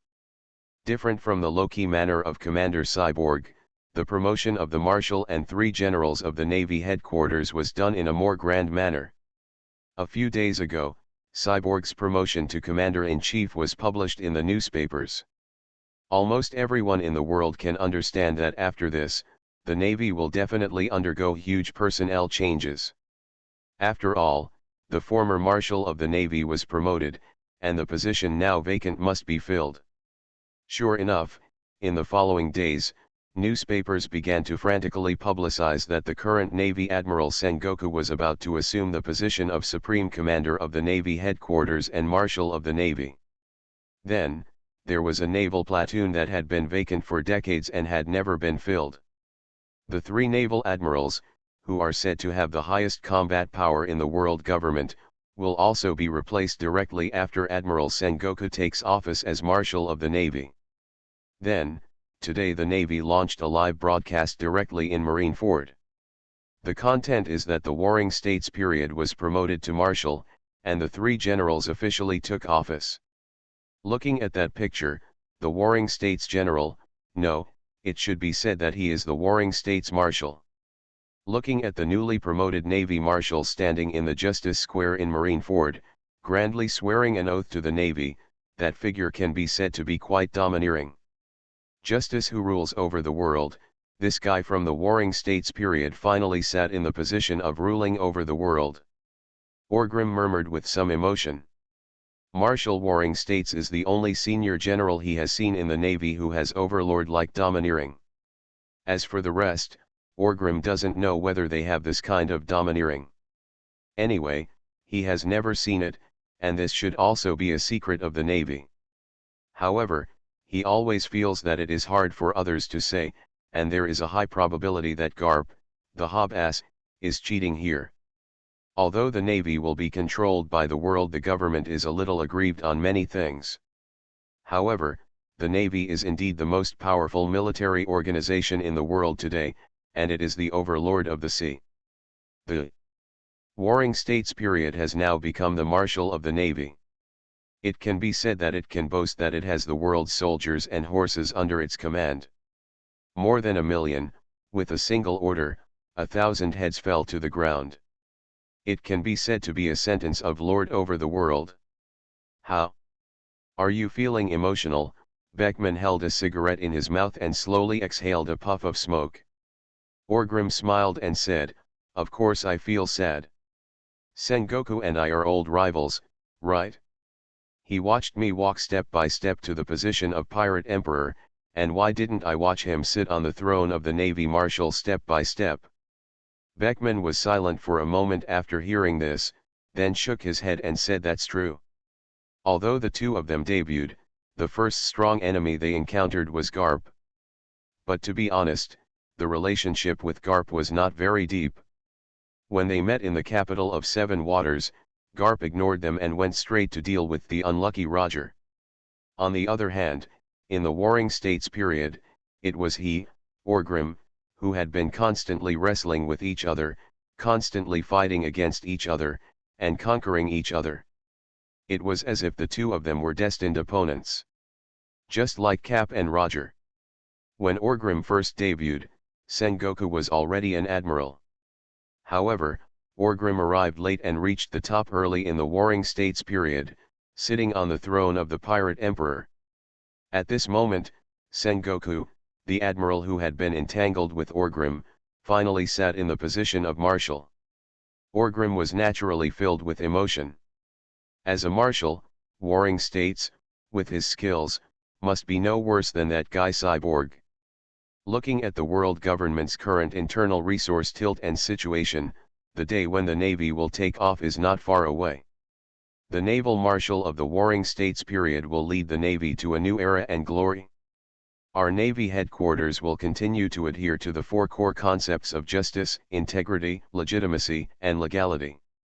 Based on this, we will maintain the peace of the sea, maintain the majesty of the law, wipe out evil, expel darkness, protect the weak, and uphold justice. Marshal Warring States held a radiophone bug in his hand and declared loudly to the tens of thousands of Marines in the square with a very majestic expression. The moment his voice fell, the tens of thousands of people in the naval square responded in unison. Justice, integrity, legitimacy, and dharma. Destroy evil, expel darkness, protect the weak, and uphold justice. Orgrim's eyes lit up. The Navy is really full of momentum. It has to be said that this wave of personnel changes in the Navy has indeed brought great changes to the Navy. The previous Navy felt a little old-fashioned. Many people can't see the room for improvement. The position of general would rather remain empty than give others a chance. But now, it is different. Although the positions of general and marshal do not need to be thought about for the time being, as they rise higher, the vacancy for lieutenant general in the headquarters must have come out again, right? The vacancy for general candidate must also have come out, right? These are the opportunities and hopes they can look forward to. And there have long been rumors that after the warring states general was promoted to marshal, intending to expand the size of the Navy or something like that. These are all opportunities. Huh, you are hypocritical, you are saying this, but your body is not very honest? The world government wants them to go east, but can they dare to go west? Still protecting the weak and upholding justice, I didn't see any movement from them during the visit to Provence. The Sphinx held a revolver in his arms and said with great disdain.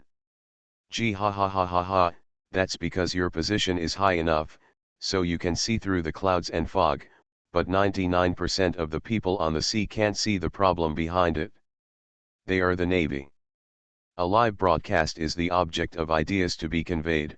Moreover, you may say that the Navy has many shortcomings and flaws, but on this sea, can you find a force that can represent justice better than them? Orgrim reached out and touched the little head of the Sphinx and said with a smile. The Sphinx was a little unconvinced and seemed to want to find something to refute. It can better represent the force of justice. As for the Revolutionary Army, it doesn't seem to be that good either. In the end, she could only shake her head helplessly and said, I can't find it. Yes, I can't find it. On the sea, the only one who can hold justice in their hands, talk about it, and actually do it is the Navy. Therefore, even if they have all kinds of bad things, they are still in the hearts of 99% of the people in the sea. There is a powerful organization that can carry light and justice in this chaotic world. People always need some hope in their hearts.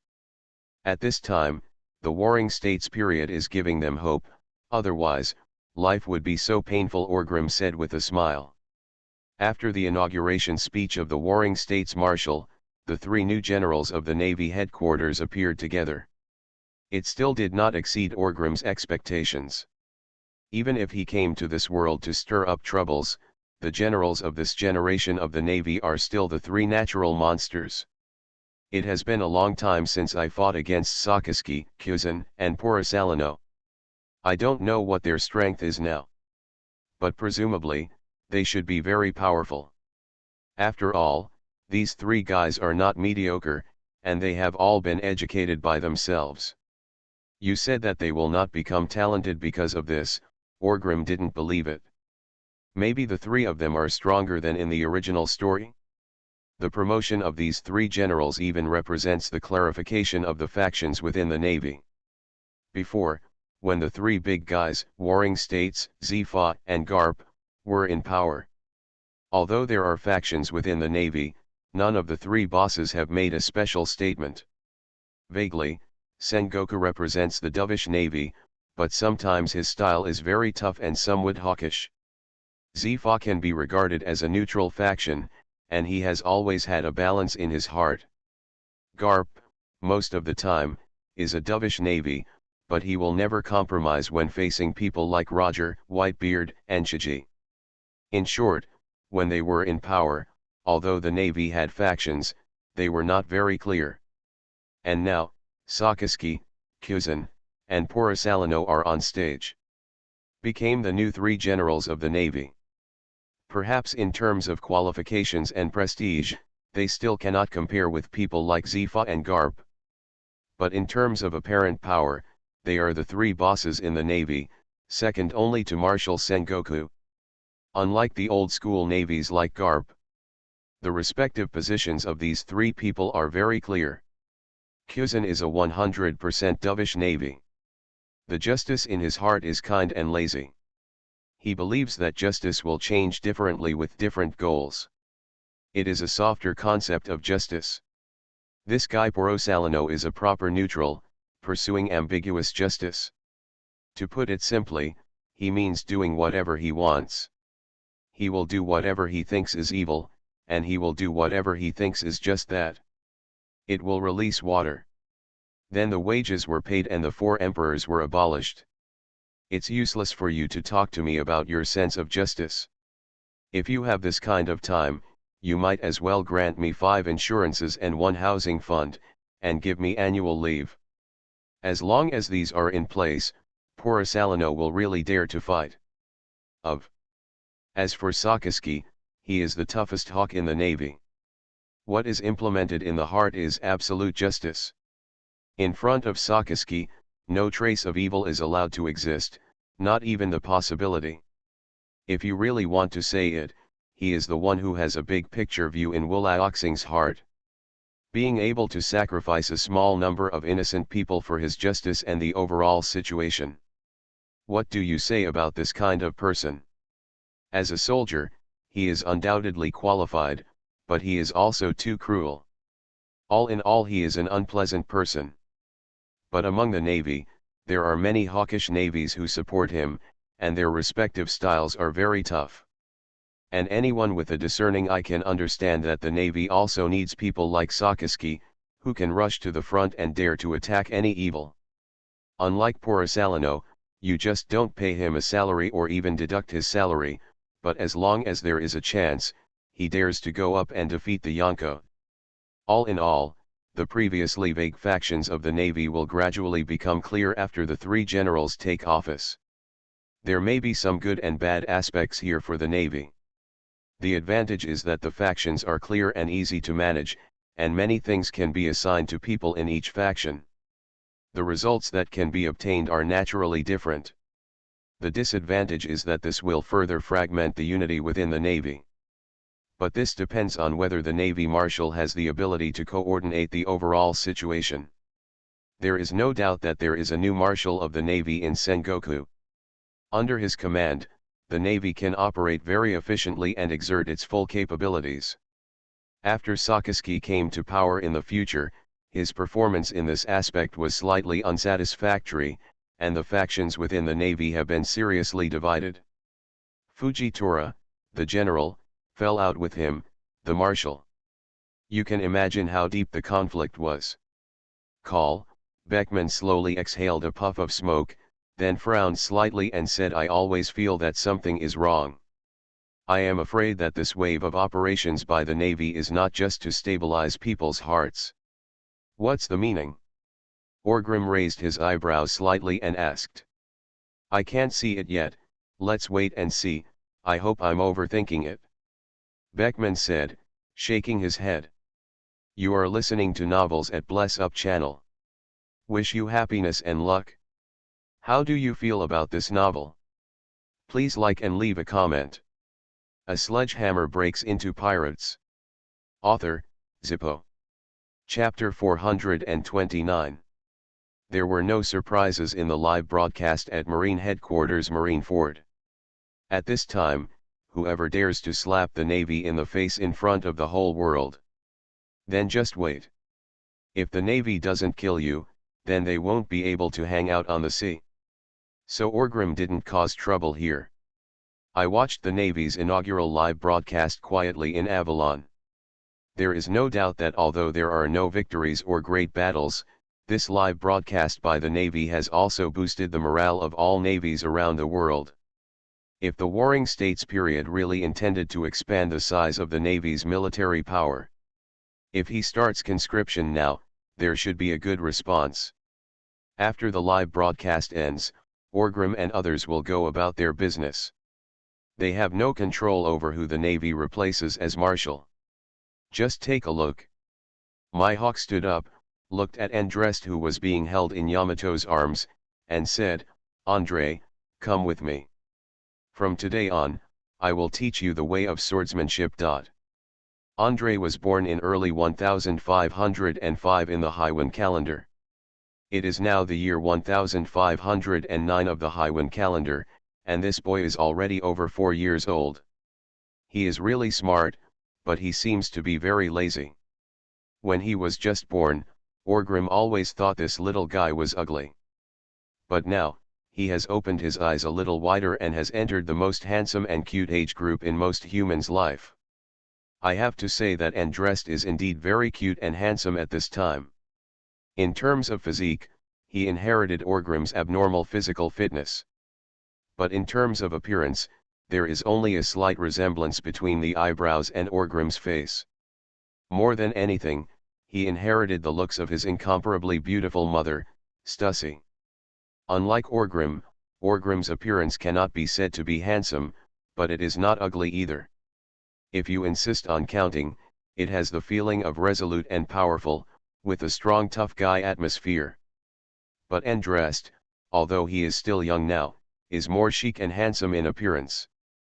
Upon hearing Mihawk's words, Andrest narrowed his mouth and said reluctantly, "Master Mihawk, I am now at the age of growing up." Uncle Nightingale said. What he said was useless. He is now in Bihai. I have already started practicing spiritual practice when I was 4 years old. Come with me, Mihawk directly interrupted the little guy. Although he also loved Andrest, after entering the role of master, Mihawk was undoubtedly a very strict person. Especially it's because he has high expectations for Andrest, thinking that this kid may be able to become a good swordsman who will surpass himself and surpass Shanks in the future. Perhaps in the future, his reputation as the world's greatest swordsman will be it's this kid who should inherit. It's just right for an apprentice to succeed his master. Even he, Mihawk, can start from Andrest and become a true leader of the sect. He will spread everything he has learned. Go down. Andrest turned around helplessly and looked at his mother and father, as if he wanted to get help from his parents. As a result, when he looked over, he found that Queen Stussy and Orgrim were not at all. Without looking at what was going on here, Stussy smiled and said something to Orgrim. She also peeled an orange with her slender fingers, tore it into pieces, ate one piece for herself and gave it to Orgrim. The kind that mom feeds a piece of dog food. The dog food flew into the air. All the single dogs around Beckman could no longer stand the atmosphere, so they got up and walked out. Mother, Andrest called out unwillingly. As a result, before Queen Stussy could turn around, Orgrim looked over there in surprise and said, "Huh? Why are you still here? Didn't Mihawk just want to take you to practice? A manly man. You have to be able to endure hardship. Go quickly, you are the son of my Khazgaroz Orgrim, as a brave and fighting noble wolf of the Khazgaroz family, you should not be ashamed of me. The name you gave me, practice well. Andrest. Are you really my father? Daddy." Although there was a trace of pity in Queen Stussy's eyes, she still said to Mihawk, "Mihawk, Andrei will be left to you." Mihawk nodded very coldly and said, "Don't worry, I will train him to be a real strong man." After saying that, Mihawk went up and took Andrei from Yamato's arms. She pulled him off, held his little hand, and walked outside. Andrei turned back 3 times step by step, and finally looked at Yamato and said, "Save me." Yamato scratched his head strangely, and then said, "You will become my man in the future. You must be as strong as Uncle Orgrim. Go and work hard." Yamato's words were a breakthrough. Without Andrest's last glimmer of hope, Mihawk was dragged away with despair. From today on, what kind of rigorous training will he receive? It's scary to think about it. At the same time, at Naval Headquarters Marineford, Sengoku, the newly promoted general of the Navy, has now moved into the marshal's office that previously belonged to Cyborg. Cyborg has a very good relationship with Senguo, and he is highly promoted. He will definitely not treat Senguo badly here. There are a lot of good things left behind, and the Warring States period is the kind of place you can move in with your bags. Sitting in front of the marshal's desk, Zhenguo felt a little emotional. Decades ago, he joined the Navy and gained the ability of a phantom beast. He was trained by the Navy's top brass and rose through the ranks. He has also been working hard for the position of Admiral of the Navy. And he has never made any secret of this, and the senior generals of the Navy all know it. Fortunately, no one in the group of people at the same time as him wanted to compete with him. That guy Garp doesn't even want to be a general. Zifa is really thinking about becoming a teacher. Ahe said that after becoming the chief staff officer, he was ready to continue working in this position. And precisely because of the concessions and support of these people, Warring States finally got his wish and sat in the position of Navy Marshal. He was happy and excited in his heart. It's exciting, but more of a responsibility. Since he sits in the position of Marshal of the Navy and is in charge of the world's Navy, he must be responsible for the Navy. Powerful Navy, clear the world. Just like the new plaque hanging over his head. The Navy must dominate the world. Just as Warring States was thinking about this, there was a knock on the office door. The Warring States Marshal raised his eyebrows and responded with a smile, "Please come in." As soon as he finished speaking, the door was opened with a bang, and then Garp's meaty figure walked in with a big smile, and there were people behind him. Follow Zifa, Ahe, and others. Warring States looked slightly surprised and said, "It's strange, you actually learned how to knock on the door. Ahahaha, isn't today a good day for you to be the marshal? I'll give you some face," Garp said carelessly. "You are really stubborn," the Warring States Marshal smiled and said. "How about it? Sitting in this position, do you have any thoughts?" Zifa also asked with a smile. Chief Ahe did not say anything, but he skillfully opened the tea cabinet that originally belonged to Marshal Cyborg, took out a set of tea sets, and the top-grade tea specially provided by the Marshal. These steel bones were not taken away, but were kept for Warring States, as his parting gift. The Warring States General smiled and said, "Of course it feels good. I have long cherished wishes for many years, and they have been realized in one day. Wonderful feeling, but it's more of a responsibility." "Ha ha ha ha, yes, you have become the Marshal of our Navy, and you must take responsibility." Zifa laughed and said. A few people sat down again, drank tea, and started chatting. After chatting for a while, Garp asked, as a new official, "Do you have to do anything new when you take office, plans and goals?" The Warring States Marshal nodded and said, "Yes, Brother Cyborg has become the Commander-in-Chief, and the world government intends to allocate resources to our Navy headquarters. Of course I can't miss this good opportunity. I am ready to apply. Increase military spending." "The amount of military spending?" Zifa raised his brows slightly and asked, "How sure are you?" "Quite high," Warring States said with a smile. At this time, Chief Ahe also said, "The world government has intentionally tilted resources to our Navy over the years. Now the Commander-in-Chief is the former Marshal of our Navy. At the beginning of the year, Friafansnabian, I don't know how much money the above made, although most of it was invested in Bihai to correct the system and environment of Bihai, but there is still some surplus on hand, right? Even if we have to rebuild Marijoya, we should be able to increase some military expenditures for our Navy." "That's right. Now that the New World is out of control, and the CP organization is unreliable, we can't really rely on the organization of King Shichibukai, right? The people above are not fools.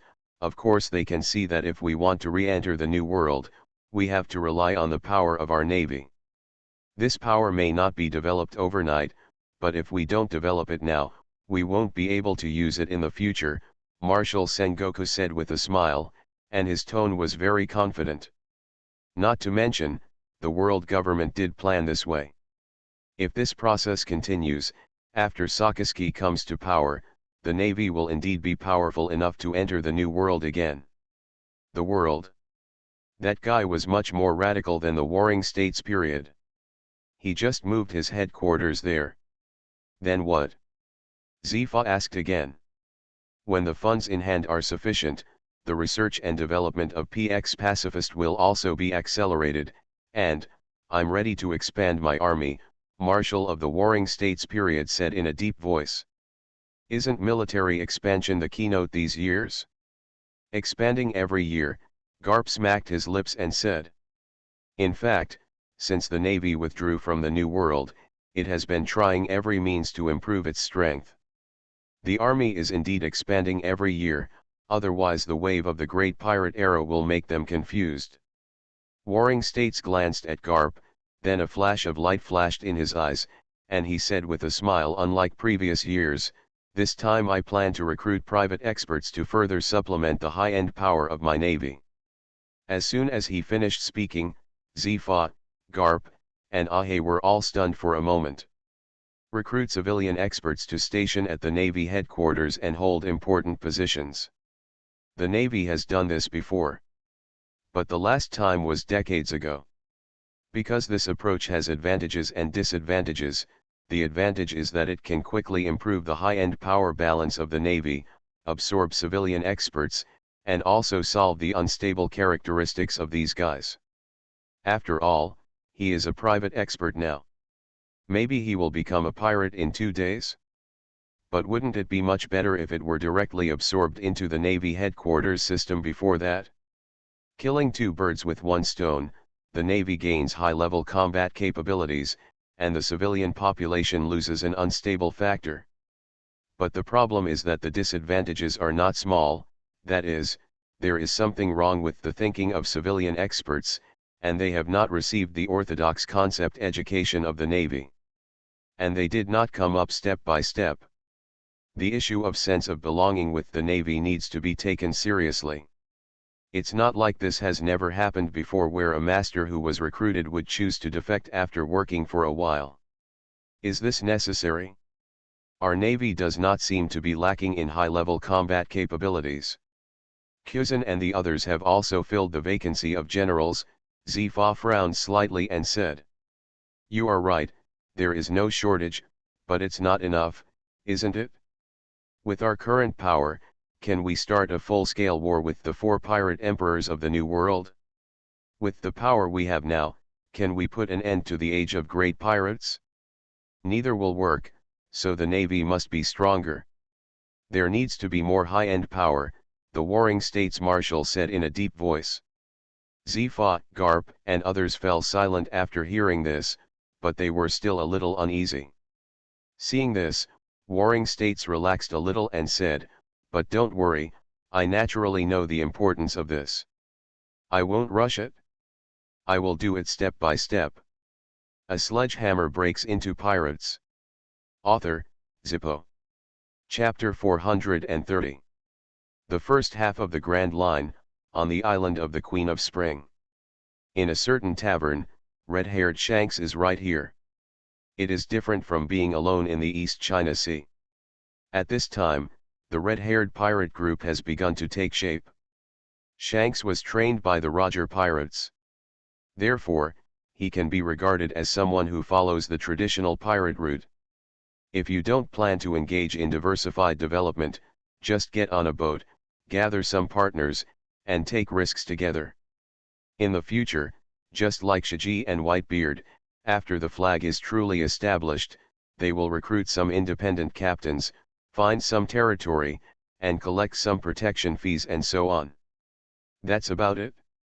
There is absolutely no idea of forming a legion or reorganizing the system in the Dark World like Orgrim did. Shanks was sitting in the tavern, eating hot pot and singing songs with his friends. Jesus Cloth was his first companion. Later, after entering the Grand Line, they found Lucky Lou and others.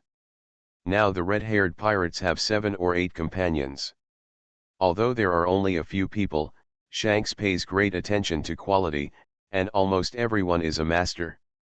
Yes, just as the Navy thought, these original civilian masters were a factor of instability. Today we are still good citizens, but another day we might go to sea and become pirates.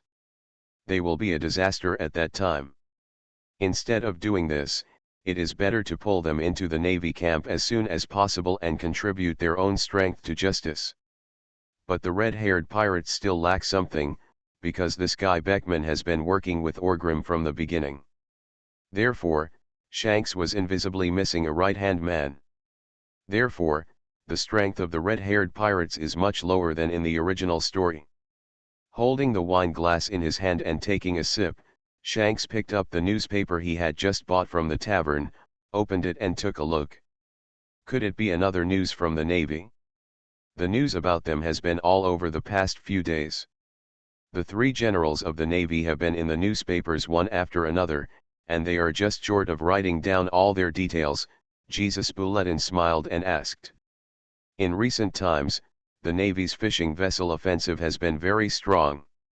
There are various boasts about how powerful the Navy's combat effectiveness is, and how awesome the three generals who represent the highest combat effectiveness are. The key point of promotion is that the power of the natural system is extremely powerful. This has summarized almost all the glorious events of Sakaski, Kuzan, and Porisalino since their debut. In short, it is necessary to establish an invincible posture of the Navy. 99% of the newspaper's audience is ordinary people. Perhaps people like them understand that the Navy is bragging. If they want to do this, if the three major generals can defeat the whole world, why not fuck Orgrim and Whitebeard? But ordinary people don't think so, and the Navy is also justified. It can't easily start a war and cause the world to fall into a huge war or something. Anyway, there are many reasons. If you dare to refute, we will dare to argue with you. In short, today, although we are still in the era of great pirates, with the replacement of senior Navy generals, the current momentum of the Navy is still very strong. Shanks smiled, looked at the newspaper, and then looked a little surprised. Huh, Shanks murmured in surprise. What's wrong? Lucky Lou asked curiously while holding a big chicken drumstick in his hand. The newspaper today is talking about a pirate, and a big shot, Don Quixote da Flamingo. Shanks raised his eyebrows and explained.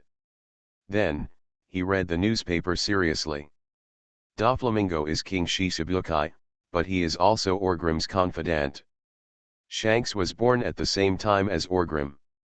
But since Roger's time, he has been suppressed by Orgrim, the king of troublemakers.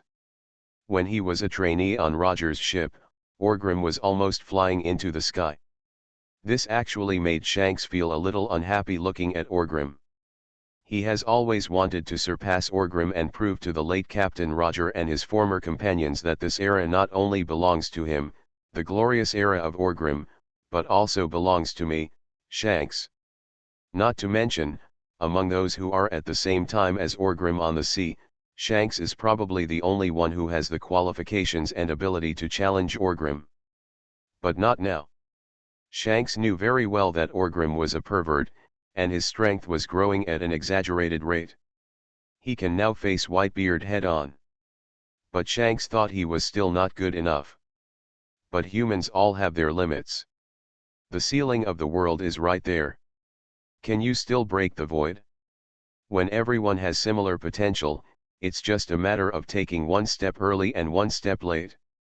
I, Shanks, can't fuck you now, but as long as I don't give up, I will be able to fuck you one day. Shanks' idea is actually quite correct. Orgrim thinks that he is unusual, but after all, people have their limits, and it is not possible to become a god casually. Relying on his own qualifications and ferocious fighting style, Orgrim was able to quickly break through the bottleneck, and at the age of less than 30, he reached the top and became one of the strongest. This is already quite powerful, but after this, the ceiling has appeared. It will be even more difficult to go further. Maybe he has to wait until his devil fruit ability awakens. But this is just a joke. As the strongest Whitebeard in the world, his strength and qualifications are not bad, right? But he was still in his 50s before he developed the Zhen fruit to the point of awakening. Orgrim has been studying this for many years, but still hasn't found any clues. We can only rely on hard work and move forward bit by bit. Now that they are at this point, it is impossible to become stronger as quickly as before. It is all about pushing forward, and it is very good to be able to maintain strength without retreating. Look at Shiji, look at Whitebeard, who will be riddled with pain in the future. They are all lessons learned. And this also gives opportunities to others, such as Shanks. While Orgrim's strength progress is slowing down, Shanks and the others are in the explosive period of strength growth. Whether they can catch up with Orgrim and others depends on their abilities. But again, this is also very difficult. How can people like Orgrim and others be caught up by others casually? Moreover, with the current size of the red-haired pirates, if they go to the New World and challenge Orgrim, they will probably be destroyed in minutes. So although Shanks wanted to surpass Orgrim, he was not in a hurry and just took it step by step. Doflamingo is Orgrim's confidant, and paying attention to him can be regarded as paying attention to Orgrim's movements. Shanks is still very concerned. After reading the newspaper for a while, Shanks said in surprise, Doflamingo has become the king of the participating countries under the world government. What's wrong with this world? Pirates can go to Maragio for a meeting. Yet. What? Jesus Bulletin was also shocked. In the end, what happened? Lucky Lou asked quickly. Dressrosa, Don Quixote Doflamingo took over Dressrosa in the New World. Not long ago, the royal family of Dressrosa went crazy and seized the people's assets and deceived the people. Therefore, triggering a riot of change, Doflamingo took advantage of the situation to take over Dressrosa and became the king of Dressrosa. Because of his status as the king of the Shishibukai, he was a legal pirate, so he was considered a legitimate pirate. Exploited a loophole in the world government and became the legitimate king of Dressrosa. Then, this guy immediately handed over Dressrosa's sky gold for this year in advance. Now the world government has no choice but to recognize his existence, and he has become the king of the participating countries. Shanks interpreted the information in the newspaper and said, "Under the 7 warlords, can you still play like this?" Jesus Bulletin was completely confused. When Doflamingo joined the king's Shishibukai, many people felt that the times had changed. Originally, he had no sense of existence.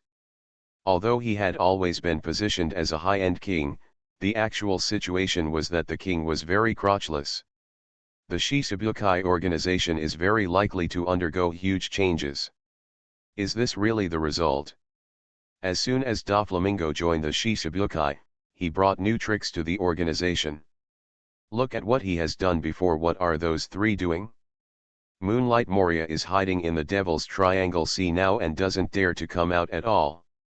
People say that he is afraid of the Warhammer pirates. He is afraid that as soon as he steps out of this foggy sea, he was violently retaliated by the Warhammer pirates, who pinned him to the ground and beat him until he called him daddy. Therefore, Moria's reputation and other things have been scrapped. In the king's Shishibukai, he is considered a trap. The kind of shit. Crocodile is the same. Everyone said that he was psychologically shadowed by Whitebeard in the New World. Now he doesn't even go to the New World, and is working as a noble in Alabasta. I heard that not long ago, also opened a casino, and helped Alabasta fight against pirates. It seems that he has put his thoughts and ideas in the direction of making money and laundering his name. Maybe he will be granted the title of Marquis or Prime Minister in the future. He has become a hereditary noble of Alabasta. Anyway, on the road of pirates, there is no hope for Crocodile for the time being. Secondly, there is Bartholomew Bear. This guy has just joined the Shishibukai at that time. Many people in the sea felt that the Shishibukai organization was about to rise. After all, Bartholomew Bear was extremely powerful and had never been defeated since his debut. He was called the Invincible Tyrant. At that time, Shanks was still fishing in the East China Sea. When Bartholomew Bear entered the New World, he was also considered to be the most likely candidate to challenge the 4 major pirate groups. However, After joining the king's Shichibukai, this guy simply went silent and could not be found at sea. Ironically, if you want to find him, you have to look for him at the Navy headquarters. This guy almost lives in Marineford. Of course, in fact, Bartholomew Bear has been assisting the Naval Science Force's experiments in punk acid. In short, the existence of Bartholomew Bear did not change anything for the Shichibukai organization. On the contrary, it allowed the Navy headquarters to further ride on the head of this parallel organization, shitting and pissing. Until Doflamingo joins. With the Warhammer pirates at its back, the Navy headquarters couldn't control Doflamingo's head even if it wanted to. He is the one who, in the true sense, has completely solidified the title of King Shichibukai and played a 120% role. Look, no, after becoming the king of the Shichibukai for less than a year, he immediately turned himself into the king of the franchise country. Maybe one day he would be in a good mood and go to Margio to attend the World Conference, and the Navy headquarters would have to send a ship to pick him up. What is pie noodles? This is the noodles.